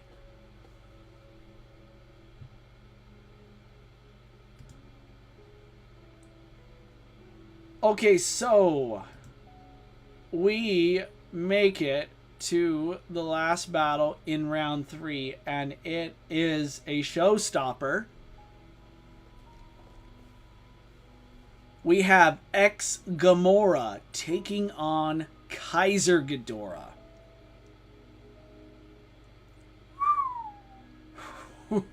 Oh yeah, let's go. So for the record, I think a fight between Gomora and Monster X would be one hell of a battle. It would be explosive. It would be a true physical, like, it would be a showdown between two physical juggernauts. But it was wise of Monster X to transform into Kaiser Ghidorah, because that would have been a matchup that ultimately would have ended with Monster X perishing at the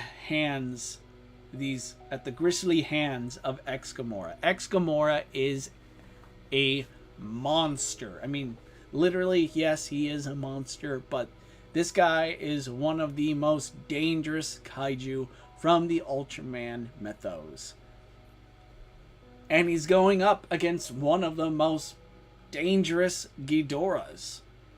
Kaiser Ghidorah is just he's just extremely powerful. He's dangerous. This guy's gravity beams are so strong that they not only caught Godzilla's own immensely powerful atomic breath, but it literally just chucked it down Godzilla's own throat. Kaiser Ghidorah's beams they manipulate gravity, so they're able to hook into his enemies and lift them up and throw them through the air, crash them into the ground. And they're electrifying. They're also pretty dang hot. Of course, when used against him, they were able to actually decapitate one of Ghidorah's own heads. So Ghidorah, despite being decently strong, decently durable, cannot handle his own gravity beams or energy attacks that are comparable. This tells us a lot. He has this vampiric ability to siphon his enemy's energy. He was able to drain Final Wars Godzilla within just a few moments, which is impressive. And I'm not exactly sure, I think the fact that Kaiser Ghidorah was able to do that no problem against something like Godzilla, I think despite how armored Gomora is, there's nothing about even his impressive durability that suggests to me that he wouldn't be able to just, no-sell Kaiser Ghidorah's energy siphoning. I think if Gomora let Kaiser Ghidorah do it, Kaiser could absolutely drain Gomora dry, no problem. But, of course, we all know he wouldn't let that happen. He's not just going to stand there and let that occur. While Kaiser Ghidorah has, pretty formidable ranged attacks through his gravity beams, and absolutely the moment, it's kind of like a case of, it's a quick draw. The moment Kaiser Ghidorah starts blasting Gomora with his gravity beams, it's like start the clock, because Kaiser Ghidorah cannot let up. He needs to keep using them. The problem is, even if he drops the gravity beams, first off, are not enough to put this Gomora down. I think Kaiser Ghidorah's gravity beams are pretty powerful. I mean, they're multifaceted. They're kind of like a Swiss Army knife. They have different utilities. They're used for gravitational. They have gravitational effects like telekinetic capabilities. They're extremely hot. They also wield impressive levels of force. That's not going to be enough to hurt Gomora. So even if Kaiser Ghidorah wins the quick draw and takes Gomora and lifts him up like hundreds of feet into the air and drops him, Gomora is going to jump literally right up to his feet, and Kaiser is going to have to win a second quick draw, because the moment Gomora scores a direct hit, and he has a number of different ways to do it, he could curl up into this thunderball that puts Anguirus to shame. That would absolutely close the distance and stun Kaiser Ghidorah. And you don't want to be stunned against Gomora, especially in close quarters combat. This guy is a tank. He's a monster. His strength is more than a match for even Final Wars Godzilla. I'd say Gomora is even stronger than that Godzilla, minus, well, a certain Kaiser power-up that he received in the end. Yeah, and then there's the fact that Gomora can extend his tail out and use it in a way that it becomes like a spear, and he can, I mean, it went through King Joe Black, no problem. I think it would go through Kaiser Ghidorah, no problem as well. Now, Kaiser Ghidorah, mind you, he's an interesting specimen. This kaiju, both his weak spots are clearly his necks. They're the most vulnerable area. But the rest of his body is decently durable. I mean, the guy on his necks were able to take Godzilla's smashing foot coming down on it. He withstood some rather, like, earth-shaking... I'm being hyperbolic with that part. Don't take that part seriously. But, you know, he was able to withstood some pretty, rattling hits from Godzilla after, being, getting a power-up from Ozaki's Kaiser energy. And finally, when Godzilla fired his Hyper Spiral Blast, it didn't immediately blast through Kaiser Ghidorah's body. So, to his credit, he was durable to survive arguably one of the most powerful Godzilla atomic beams in history for a pretty decent chunk of time before ultimately getting cremated. Gomora also has a super oscillatory wave that he fires, not just from his horns, no, he fires them from his chest. It's a massive energy blast. And yeah, I think that's enough to pretty much seal Kaiser Ghidorah's fate. Gomora wins and goes to the final round.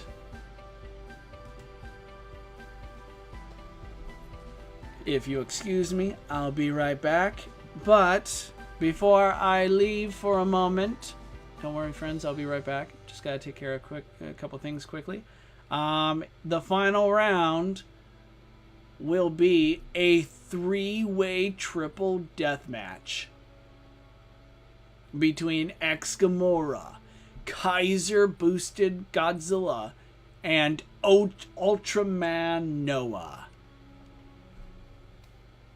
Oh yeah, that's right. I told you at the start of this, each tournament that I do, I change things up a notch, just to make things a bit more interesting.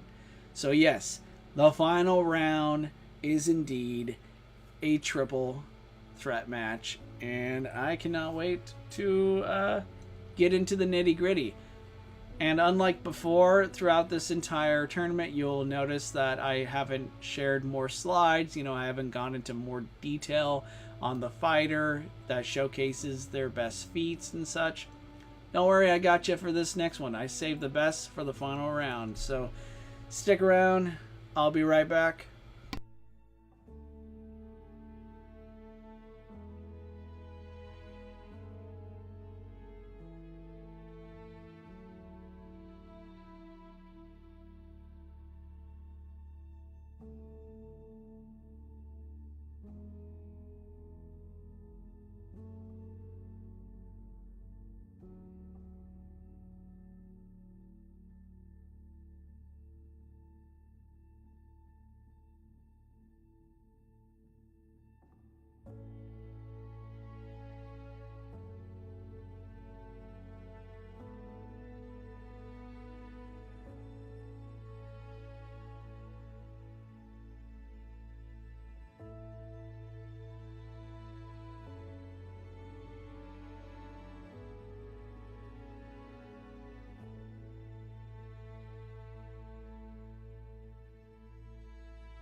Gomora versus Kaiser Godzilla versus Ultraman Noah. The final round of the Millennium Godzilla Power Tournament begins now. We have Gomora, the most powerful form of Gomora and one of the strongest kaiju around, not only from the Ultraman mythos, I just mean of all time. Gomora is like just a monster to fight with, okay? You do not, you're better off picking a fight against, I'd say, most Godzillas. Gomora would eat many Godzillas for breakfast.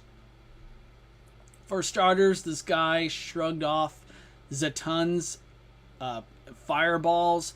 I understand that some source material states that Zatan's fireballs are like trillion degrees. That's a bit much for my empirical brain to accept. But I do acknowledge that they're pretty dang hot regardless. They pack explosive power that makes kaiju like Gomora pretty much feel a great deal of pain. And Gomora eats them, just eats them up. They don't do anything. His armor is that strong. Speaking of strong, Gomora is so dang strong, he could fight Zatan and King Joe Black at the same time. For scaling, to get an idea of how intense this is, King Joe Black and Zatan could all give Heisei Godzilla a run for his money. Similarly to how I think King Joe Black... Do you guys hear my... It's my room, but I went off downstairs. Trying to throw me off. Clearly, it doesn't. It wants me to stop talking about monsters. I decline. I'm gonna keep going. So sorry about that.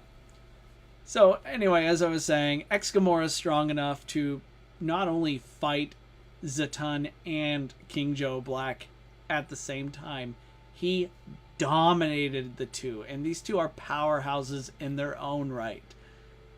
So I think it's a pretty safe conclusion that Gomora, the fact that he could actually take on these two and just treat them, like trivially best them in close quarters combat, just speaks volumes. It's a testament to how much of a physical threat he is. Speaking of physical threat, here he is taking his tail, and he can immediately shoot it out, extend it to like several hundred meters length, like instantly, as a sort of like a piercing lance, as like a spear, and it went through King Joe Black with ease. If memory serves, it it didn't go through him like immediately. King Joe Black is a pretty durable mech, but it did go through him, and as you can see, I think this attack is something that we need to come back to when I evaluate how effective it would be against Godzilla and Ultraman Noah respectively. Gomora can also close the distance rather rapidly by curling himself up into a ball and striking his opponents at high speeds. It was able to not only knock Zatan off his feet, it sent him sailing through the air and stun even a powerhouse like Zatan long enough for Gomora to fire his super oscillatory wave. It's a powerful energy weapon that's up there with Heisei Godzilla's Spiral Blast. I think it's a devastating energy attack, and when used, he was able to destroy the likes of Armored Darkness, a fearsome, powerful enemy.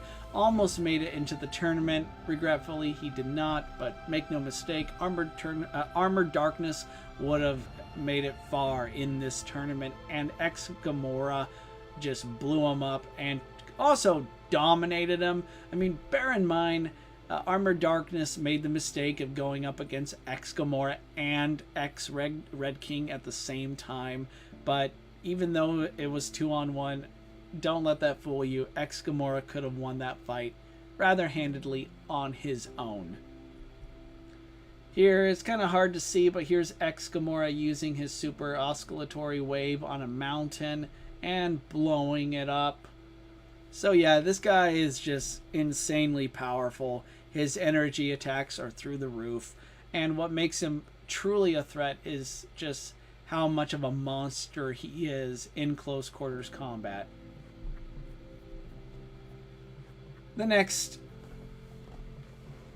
monster needs no introduction, but I'm going to do it anyway. Godzilla Final Wars, the titular monster from 2004's Godzilla Final Wars. He's one of the strongest Godzillas in existence, but by the film's climax, he was rejuvenated by Ozaki's Kaiser energy and the Gotengo, becoming even more powerful. Henceforth, I'm going to be calling him Kaiser Godzilla, because that's the name that I think it's rather fitting. After all, he was powered up by Ozaki's Kaiser energy. What is Kaiser energy? It's described as being an infinite energy source. Now, here on Kaijutopia, we do not make, possess, or affirm hyperbolic statements. It's a bit hard to prove or quantify in pretty much most mediums. Whenever a character says something is infinite, I don't take it at face value. I don't take it literally, but there's a credible case to be made that Kaiser energy is infinite. After all, when Ozaki gets ready to fire it at Godzilla, the infinite symbol registers on one of the computer screens that's monitoring his energy levels. So yeah, at the very least, it's an enormous energy source. But before we get to Kaiser Godzilla's, just base Final Wars Godzilla made short work of the trio here. He was able to throw King Caesar's 50,000-ton body like it was a toy. Anguirus, a 60,000-ton monster, curled up in his own thunderball and just bounced off Godzilla's chest. I mean, that would be like, let's see, I'm like 185 pounds, give or take. If a 360 spiky bowling ball was thrown at me at high speeds and bounced off my chest, and I took 0 damage, pretty much everybody would be calling me a demigod. I mean, I am, make no mistake, but that's kind of like a real world equivalent, just to get an idea of how insane that is. Now, some of my esteemed interlocutors from the past would try and discredit all this by saying that King Caesar, Anguirus, and Rodan are weak. They're subpar kaiju at best. I don't mind granting that. Sure, that's fine. None of that debunks what I'm saying. And clearly, it's kind of like a miscommunication, or a sort of... I honestly think this is a misrepresentation of what I'm trying to get to. So, for example, it's not about whether or not these kaiju are strong. I am focusing exclusively on the fact that they're 50,000 to 60,000 tons, and Godzilla threw them around like they were lighter than air. It would be like me pointing out, hey, you know what? In my peak, in my prime, I was able to bench press 300 pounds. I was able to bench press 225 pounds, like rep it 10 times easily. I'm not making this up. I'm real. You know what? I'm gonna brag. Bragging. Check it out. Here we go. But even though I was able to lift all those weights, and I think we would all agree, right? Oh yeah, that's pretty impressive. That's strong. Imagine somebody hearing that and going, yeah, but like the bench press is weak. It doesn't fight back. It's weak. It's unimpressive. I mean, anyone could just pin it and win for the 3 count. Completely missing the point, right? So anyway, I hope you're not I hope you're still with me, because I just thought, okay, pet peeve, just gonna address that, debunk it like I always have. On to the next part. Here's Godzilla vaporizing Zilla after tail whipping him into the Sydney Opera House. Godzilla just proceeds to blast the building to oblivion, And just comparatively speaking, just from looking at the explosive force here, Godzilla pre-Kaiser power-up, his heat beams are on par with some of the strongest Godzilla energy beams from live-action films. Here's Godzilla blasting the 60,000 monster. Tongue twisted. Rebooting, just a sec.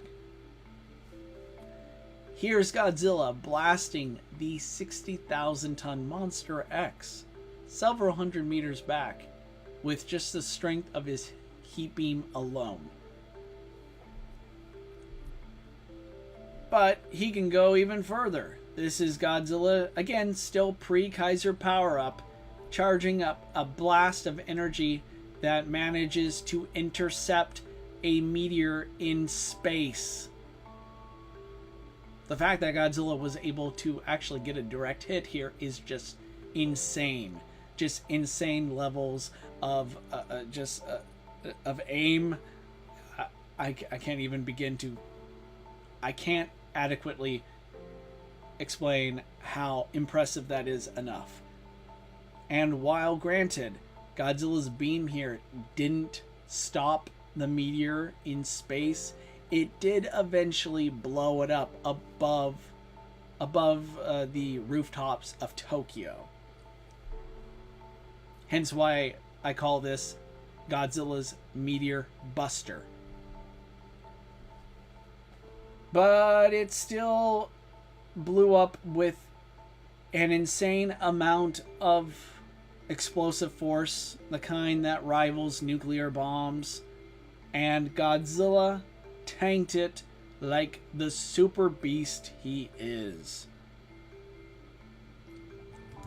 It was important for me to go through Godzilla's pre-Kaiser feats just to put things into perspective. You're looking at a monster who before his power-up was able to perform feats of strength that most Godzillas would pay an arm and a leg and a manila for.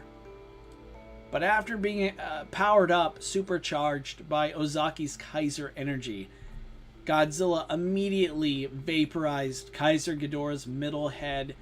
And just looking at the explosive force here, compared in conjunction to Kaiser Ghidorah's massive size, we're easily looking at an attack that just casually is on par with Heisei Godzilla's Spiral Blast.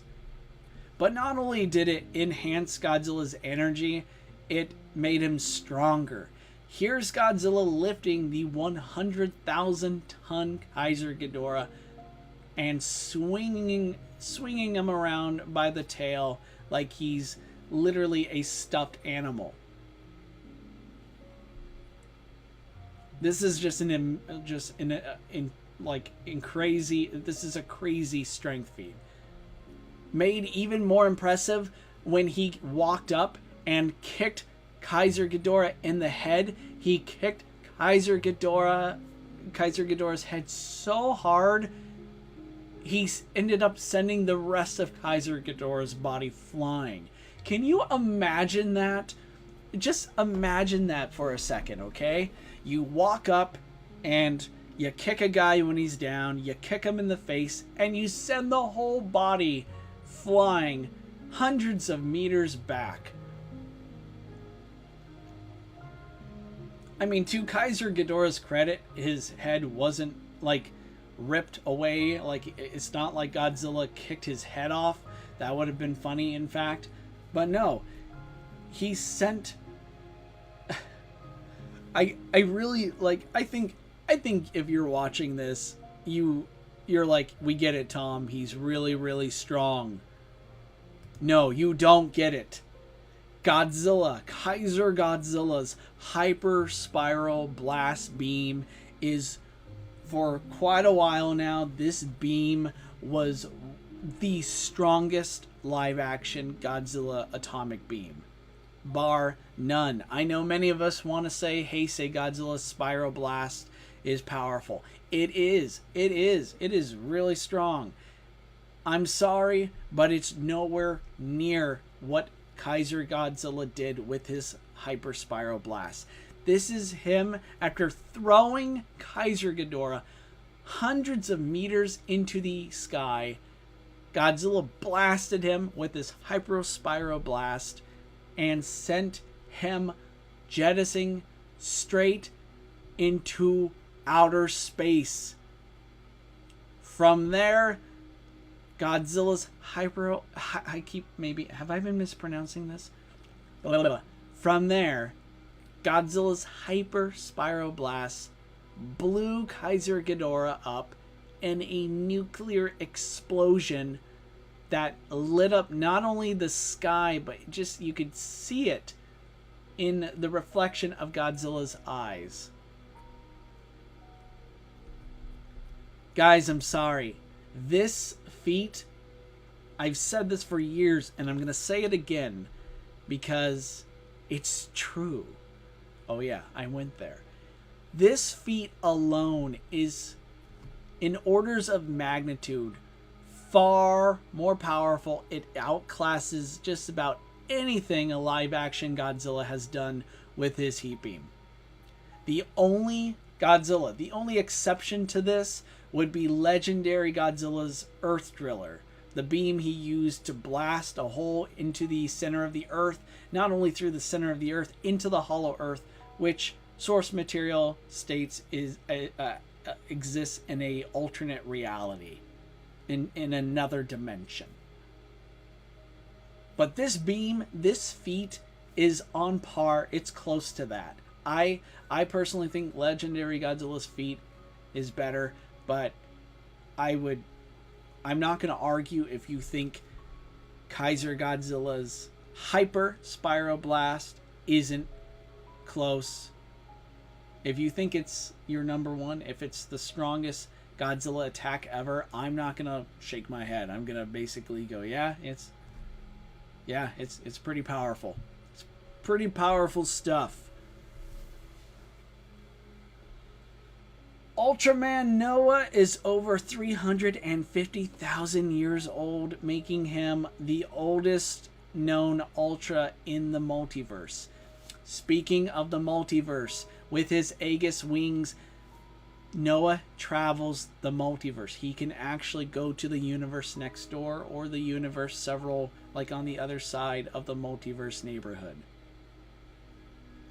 He has saved countless lives and tens of thousands of worlds, making him a legend throughout existence. Other Ultras look to him as a god. He's arguably the most powerful Ultraman in existence, with a few exceptions. Ultraman King, in my opinion, is more powerful, but honestly, it wouldn't surprise me if Noah at full power, and he is at full power here, takes the win. Take a look at this. This is Noah channeling energy into his fist, and after punching Dark Zagi, Ultraman Noah not only punches him with a charged fist, his charged punch turns into an energy blast, and it sends Dark Zagi into outer space. Dark Zagi, by the way, almost made it into this tournament, and if he did, he could have made it to the final round. This guy is a powerhouse. He's exceedingly dangerous. I wish he made it into the tournament, but alas, here we are. And in some respects, he kind of did make it to the tournament, right? I'm taking a moment. I'm talking about him. But already, we could see Ultraman Noah casually matching Kaiser Godzilla's best feat. And he's not even done. Here's Ultraman, still from the streets of Tokyo, firing at his opponent, who is now floating in outer space. And the two have a beam war that is all kinds, like it's through the roof. I don't even know how you begin to calculate just how powerful. each of these fighters, each of these warriors' energy beams are. But ultimately, Ultraman Noah wins that beam war, and I want you to take a special look at this. After it hits Dark Zagi and creates a massive explosion, we can see this from Noah's point of view. That explosion it comes from space. Already, it's easily in the... It's like a nuclear bomb went off, right? But then, it gets brighter, more explosive, more powerful. My God. Zilla. Guys, Ultraman Noah's finisher, at the very least, is comparable to Godzilla's Hyper Spiral Blast Beam. I will get back to that shortly, but right now I have to mention this as well.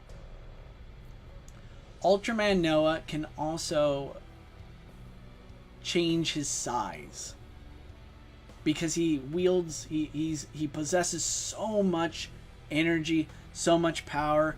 Here he is appearing, manifesting out of thin air, or, well, they're in space, out of nowhere, teleporting possibly from the universe next door, and he appears in front of Ultraman Zero. Ultraman Zero could solo, I think, some of Godzilla's most powerful villains at the same time. Ultraman Zero is OP. His power is like off the charts. And in order to give Ultraman Zero a good fight, you have to give him a massively powerful enemy, like Ultraman Bailio. And Bailio, by the way, we should all be happy he didn't make it into this tournament, because my Godzilla, that would be a slaughter. And very quickly, the Millennium Godzilla Battle Royal is taken over by Ultraman villains. Here's Noah appearing before Ultraman Zero and bestows to him a new powerful weapon that Zero would use to not only defeat Bailio, but he would keep it on him as a standard gear power-up for many future battles to come. Noah gave that as a gift. Ultraman Noah's power is so vast. This guy is handing out super weapons to OP characters like Ultraman Zero.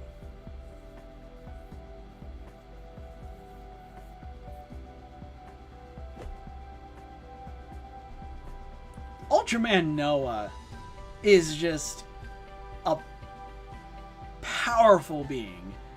Like I said, one of the most powerful Ultras in existence. This guy is insane, and we should all feel fortunate that he's benign. He's a benevolent force for good.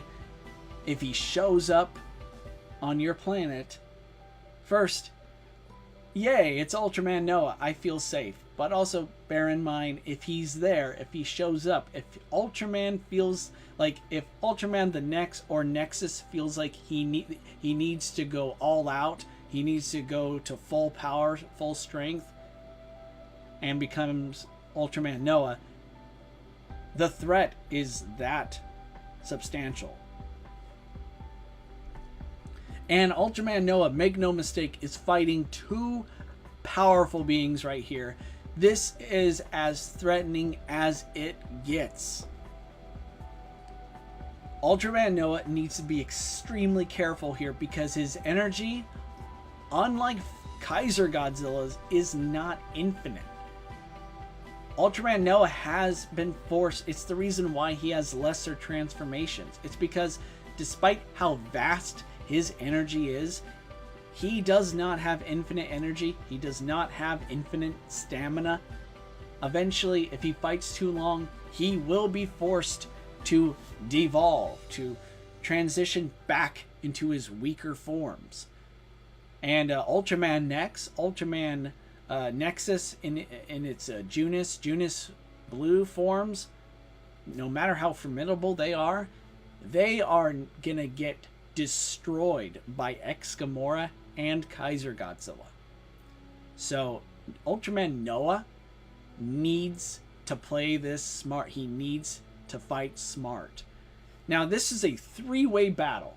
So normally in a one-on-one fight between two powerful characters, I mean, there are so many variables, and ultimately I concede like just about any outcome you can imagine can happen, because when you're dealing with imaginary characters, and if you have a great imagination, I think you can make the case, and of course the writer will find a way regardless. But I do think about different variables, what are realistic based on the power feats of the respective characters in question. So in a one-on-one fight, I usually think about like 5 or 10 outcomes, or usually 3 to be honest, if I am stretched for time. But for like a final round like this, I'd come up with 10 different outcomes and think about what's the most plausible based on the feats and such. But now it's a 3-way battle. That increases the odds. That makes the variables even more, even crazier to calculate. So let me start by saying, if you're watching this, your guess is as good as mine. This is going to go in so many different directions. And mind you, I don't like, when I do these fights, these matchups, it's not, I don't like, you'll notice that I don't have a stipulation like Bloodlust on. I do think when it comes to kaiju, Bloodlust is like automatically on like 99% of the time. And for Ultras, they're known kaiju killers. Bloodlust is on too. They will do what's right.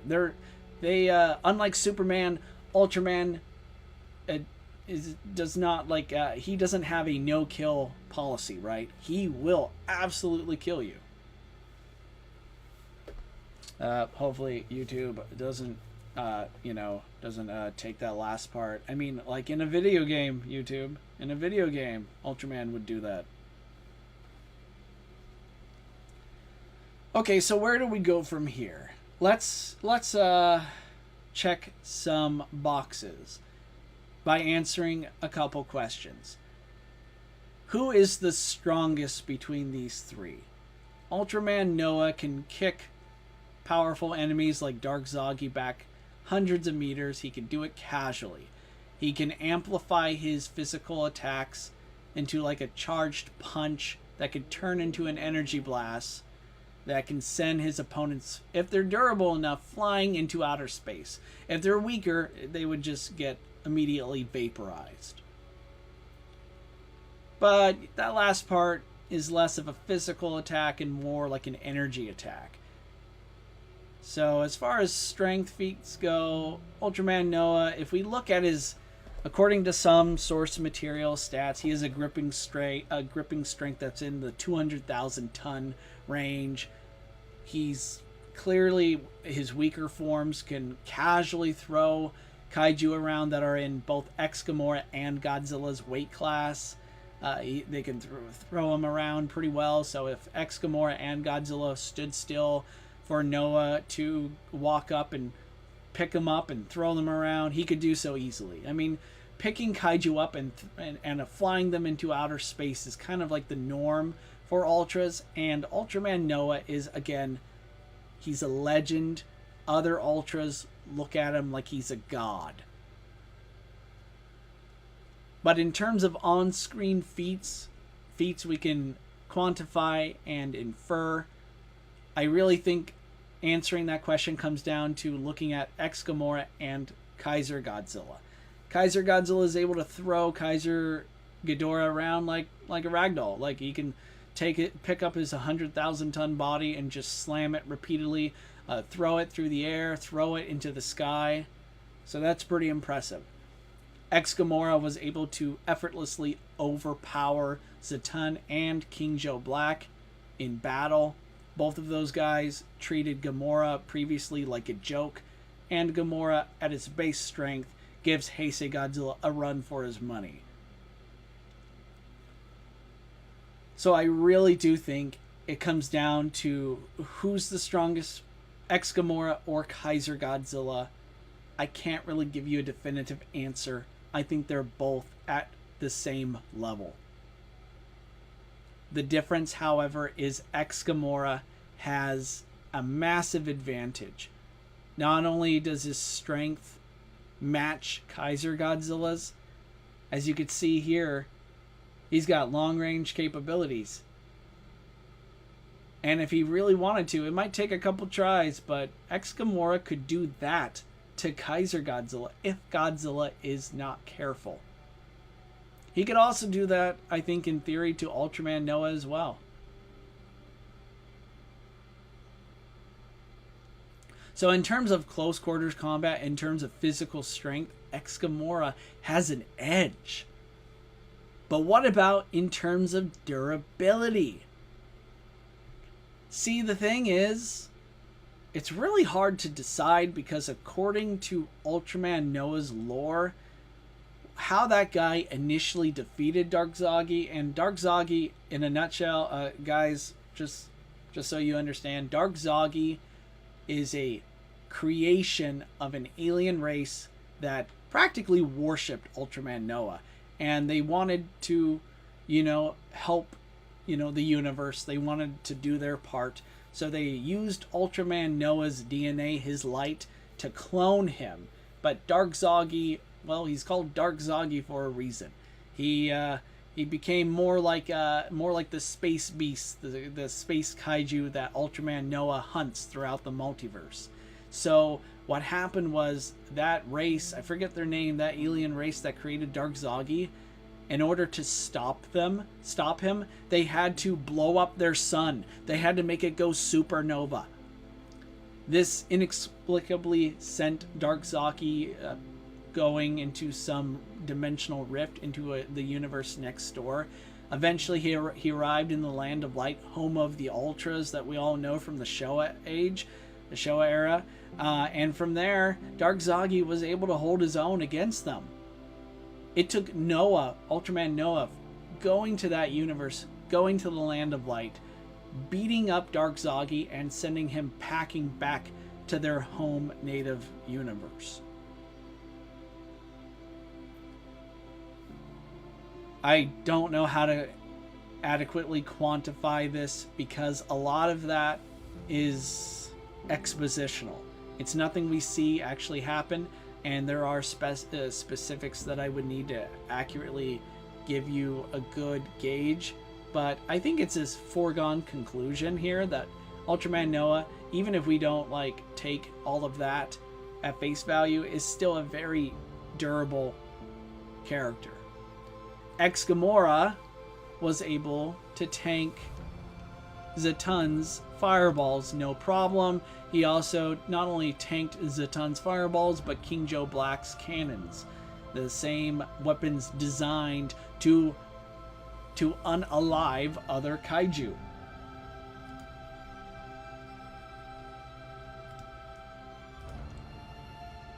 But I think when it comes to durability, Gomora I think is a bit more durable, at least just based on what we can see on screen. Empirical evidence backs him on that. But at the end of the day, guys, the most durable between these three is Godzilla.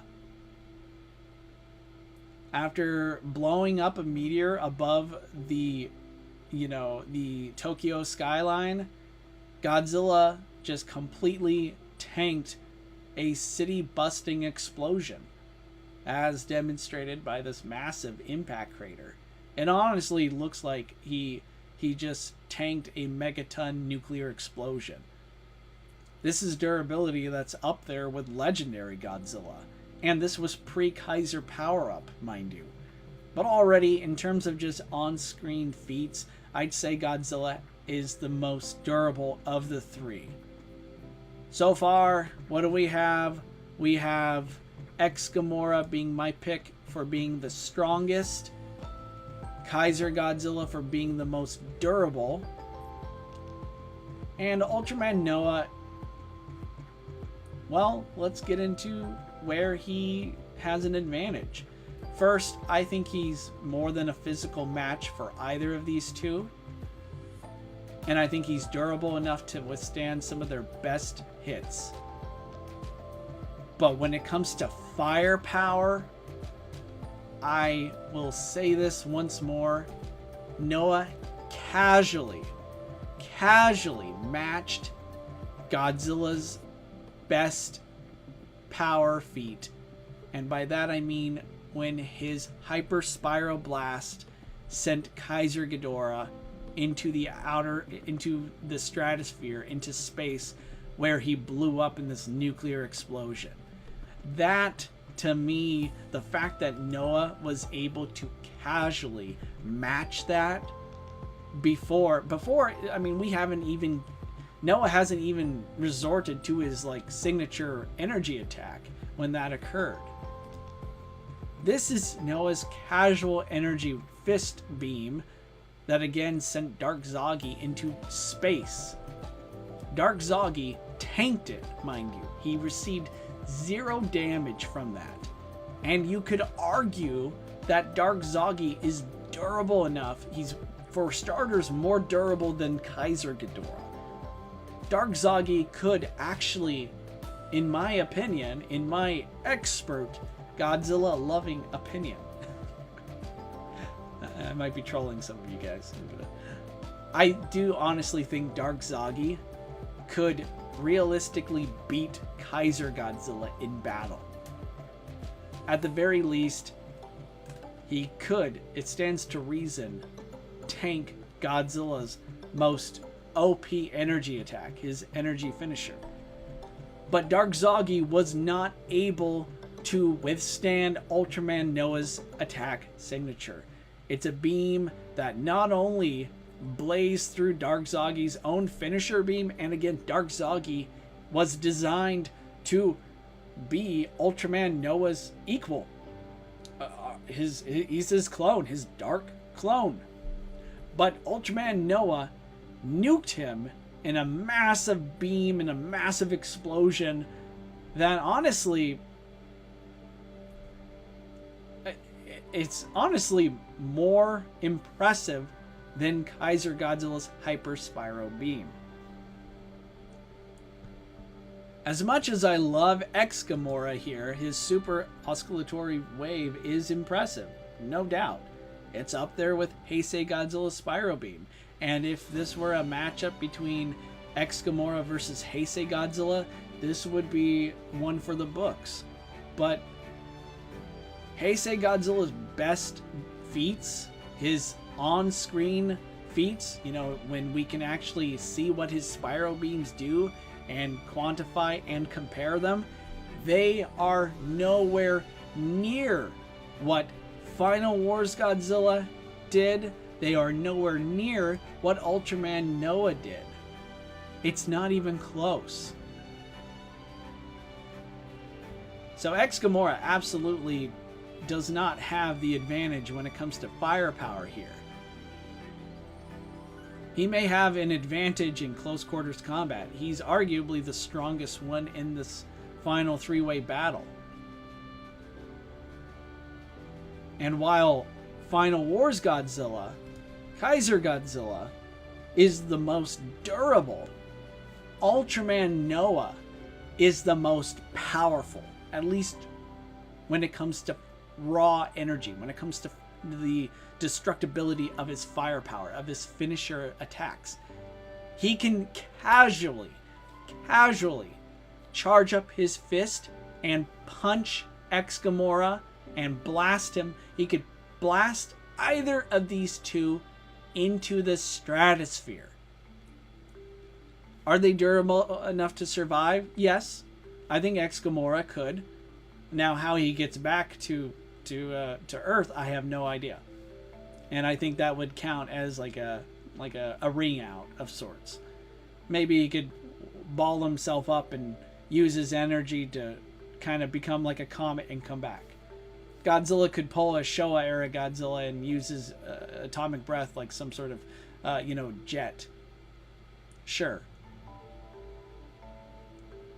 But neither Ex Gomora nor Kaiser Godzilla could do the same to Ultraman Noah.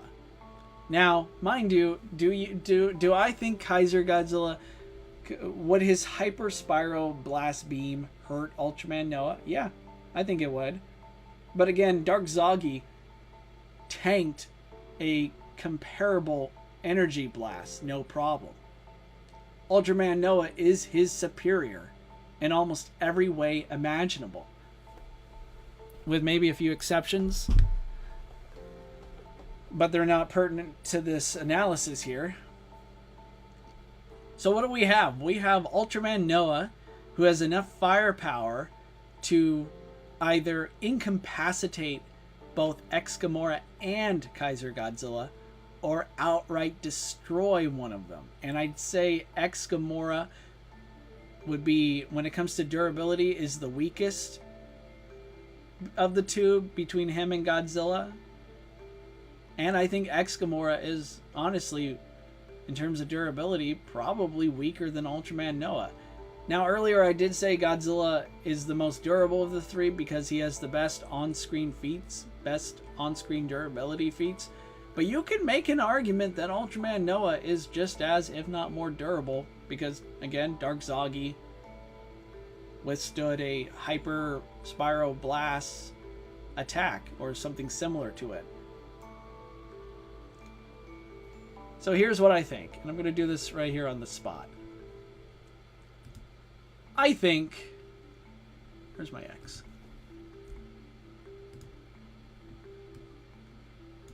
I think Ex Gomora is the first one to go down.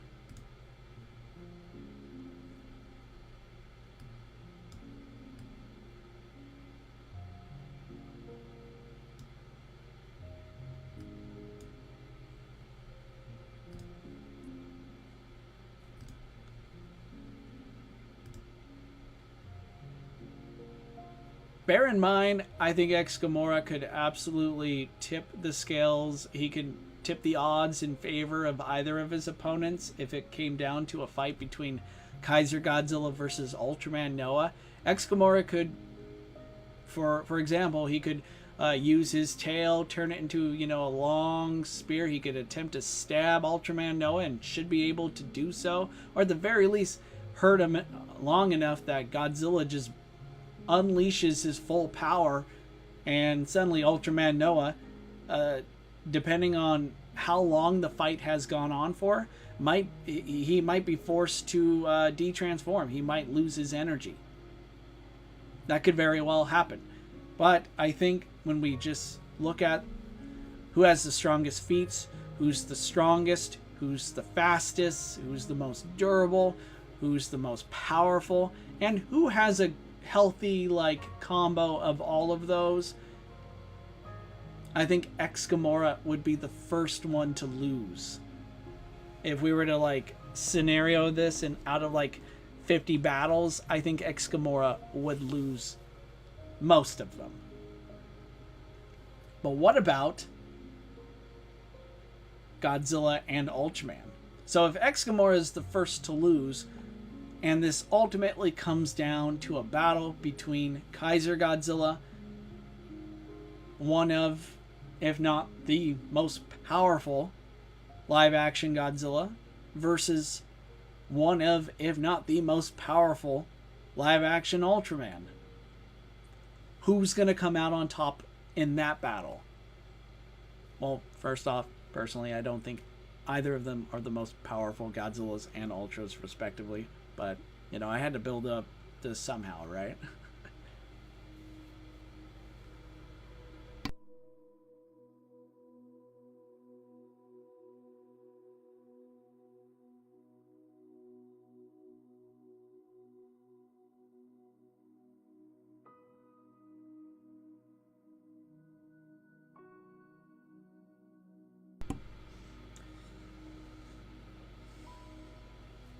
Here's how I think this final battle between Godzilla and Ultraman plays out. I think both will immediately realize the other they'll recognize formidability when they see it. I don't think either is going to hold back. They might rush in if they, I mean, since it's a three-way battle and Gomora had been wreaking havoc, making things really notoriously difficult for either of them. I think at this point in the battle, both are very much well aware of the other's capability and their threat level. They are both going to try and end things quickly. So how I honestly, even though in a close quarter combat battle, both have comparable levels of strength, even if we were to look at Ultraman Noah's source, like what do the guidebooks say? He's got like a 200,000 ton grip strength, lifting strength. Couple that with his speed and such, he's a true powerhouse. And you could even argue he's stronger than this Godzilla. But this Godzilla trivially threw Kaiser Ghidorah around like he was nothing. And in his base form pre-Kaiser, he was already more than a physical matchup for most Ultras. This is going to come down to who wins in a quick draw. They're going to both, for the sake of argument, both are firing their most powerful signature attacks at each other. And of course, we're going to end in a good old-fashioned beam war, where we have on one side Godzilla firing, unleashing his hyper spiral beam versus Ultraman Noah's classic ultra finisher energy blast. Let's go. Who is gonna who wins this beam war? I think you could argue that had Ultraman Noah used his casual energy fist beam attack here that sent Dark Zagi flying into the upper strata, into the stratosphere, I think Godzilla would have won that beam war. Mainly due, despite how comparable what Ultraman Noah did here, Godzilla's Hyper Spyro Blast Beam is just more impressive to me. I mean, Kaiser Ghidorah is like 2-3 times the size of Dark Zagi. So there's that, and the fact that it looks like it reached a greater, like it was further out into space. And the explosion, the resulting blast of destroying Kaiser Ghidorah. To me, you know, we didn't see Dark Zagi, like this casual beam Dark Zagi shrugged off, didn't exactly end in a huge, massive explosion either. So I think Kaiser Godzilla, if he were to have a beam war with Ultraman Noah's casual energy fist beam attack, that's a beam war Godzilla would have won. However, Ultraman Noah's signature move, his primary weapon, his most powerful attack, not only is so much stronger and more powerful than the attack that we saw Dark Zagi take on that is comparable to Godzilla's most powerful move, Ultraman's signature beam here is just in orders of magnitude greater. I would say it has more favorability at winning in a hypothetical beam war. And in my humble opinion, I think Ultraman Noah would win that beam war. And now, the real question. Is Godzilla durable enough to withstand an energy attack that's not only on, let's just say, is he durable if somehow his own Hyper Spyro Blast was redirected at him? Is he durable enough to survive it? He might be durable enough to survive it, but it would absolutely mess him up. I think it would, at the very least incapacitate him. But now, with that said, I think Ultraman Noah's finisher is even more powerful than Godzilla's own Hyper Spyro Blast. And I think an argument could be made that if Ultraman Noah hit either one of these guys, Gomora or Godzilla, I think Ultraman Noah would finish them. Godzilla being a bit more durable, I do think you could argue that he would survive, but he would absolutely not emerge victorious. After careful consideration, guys, the winner of this Millennium Tournament is Ultraman Noah.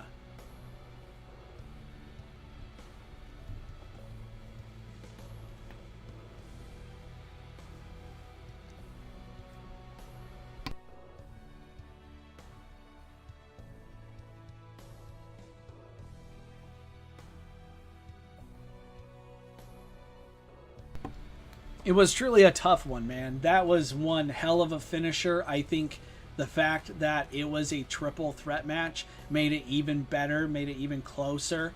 And I like, as somebody who, as much as I love power rankings and power analysis, I love fantasy matches so much more. There is so much more interesting and entertaining and enjoyable. So I absolutely loved just, you know, brainstorming this sort of hypothetical final matchup between these three powerhouses. Let's give a big moment, like massive applause, because Gomora, Godzilla, they made it to the finale. And honestly, if Ultraman Noah wasn't here, this would have been the final matchup, in the final round. This would have been this is final round worthy right there between these two powerhouse kaiju. But Ultraman Noah, in my humble opinion, he just edges it out. He has what it takes to emerge victorious and become the winner of the Millennium Godzilla Power Tournament.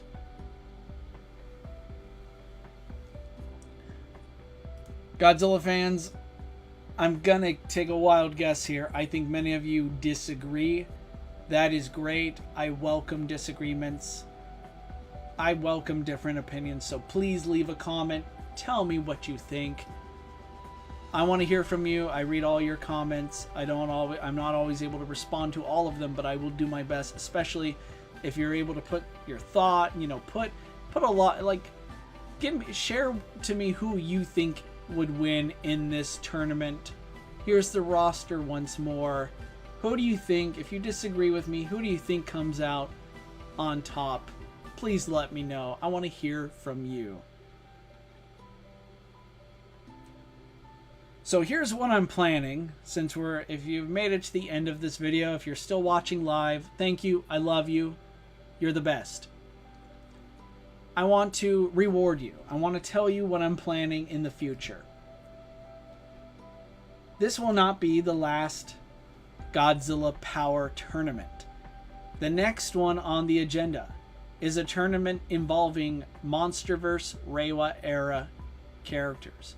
But it's not just limited to kaiju and beings from the legendary Reiwa Godzilla films. You're going to see powerful giant monstrosities from other works as well. That's the next one that I have going. And then, I don't know when that's going to be. That's still being put together, and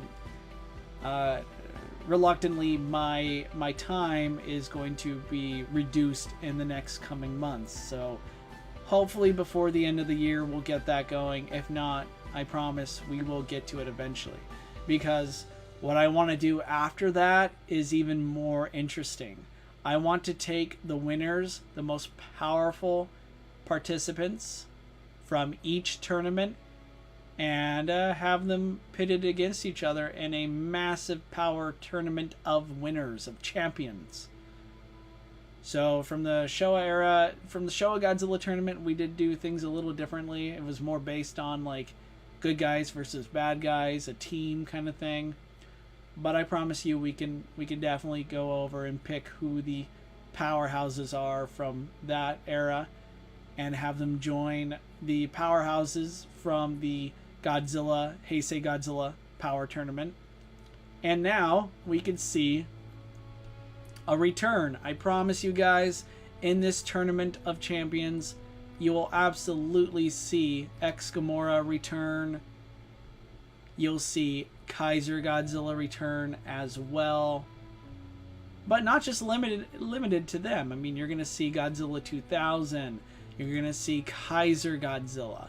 And of course, this tournament's champion, Ultraman Noah, will participate. And with a couple other surprises here and there. A lot to look forward to, I think.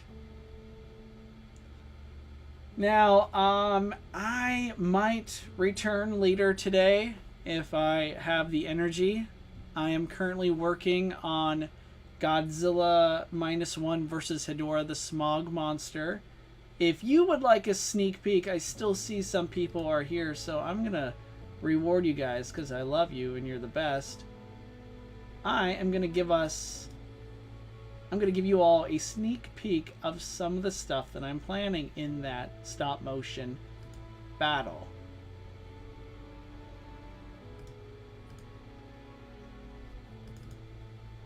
I'm going to bring it up here in just a sec. Bear with me. Let's see if this works out. Alright. Here's a shot of Ghidorah the Smog Monster coming out of the ocean.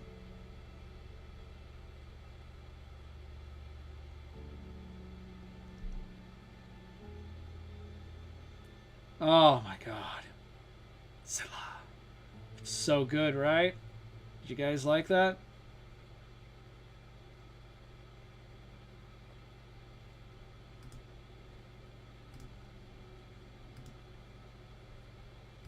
Here's another shot, but this time we're getting Godzilla facing off against Ghidorah. Look at this scale.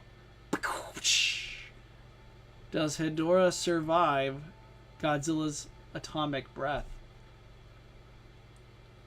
But look at this. Oh my god, I'm so proud. You can't believe, guys, I have redone this shot so many times.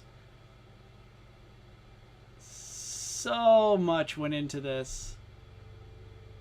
I cannot wait for you all to see the final cut. Here's another angle of Godzilla nuking Ghidorah.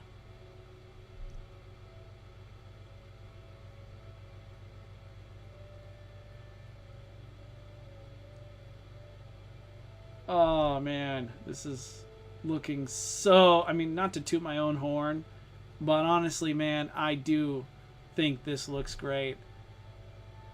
And this is just the beginning. I'm maybe close to 50% done on the VFX. I'm getting there. I'm getting there.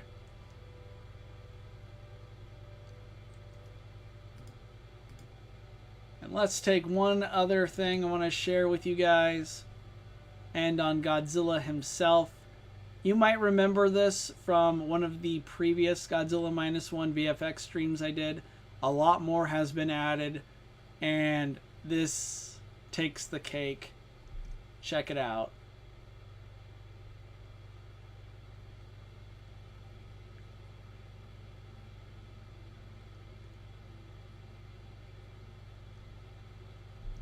So awesome.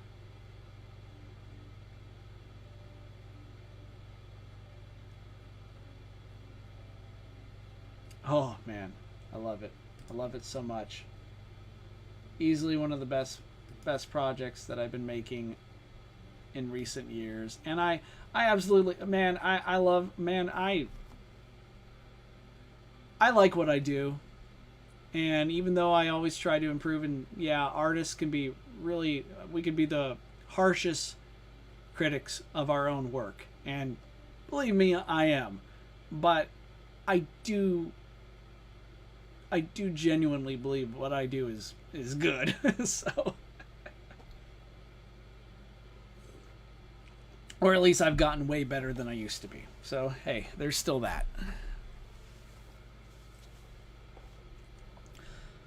All right. right, everyone. I would just like to thank you all for tuning in to the Millennium Godzilla Battle Power Tournament. It was a lot of fun, and I really do think this was the best tournament yet. I really am beginning to get a nice feel for it, a good pace. I hope you liked the surprise of how the final round was like a triple threat match. I mean, eventually we're going to have more tournaments with more surprises. And I do like changing things up a bit. I'm also open to ideas, so if you guys have any suggestions, please leave it in the comments. Let me know. I want to hear from you if you have ideas on how to make things even more entertaining.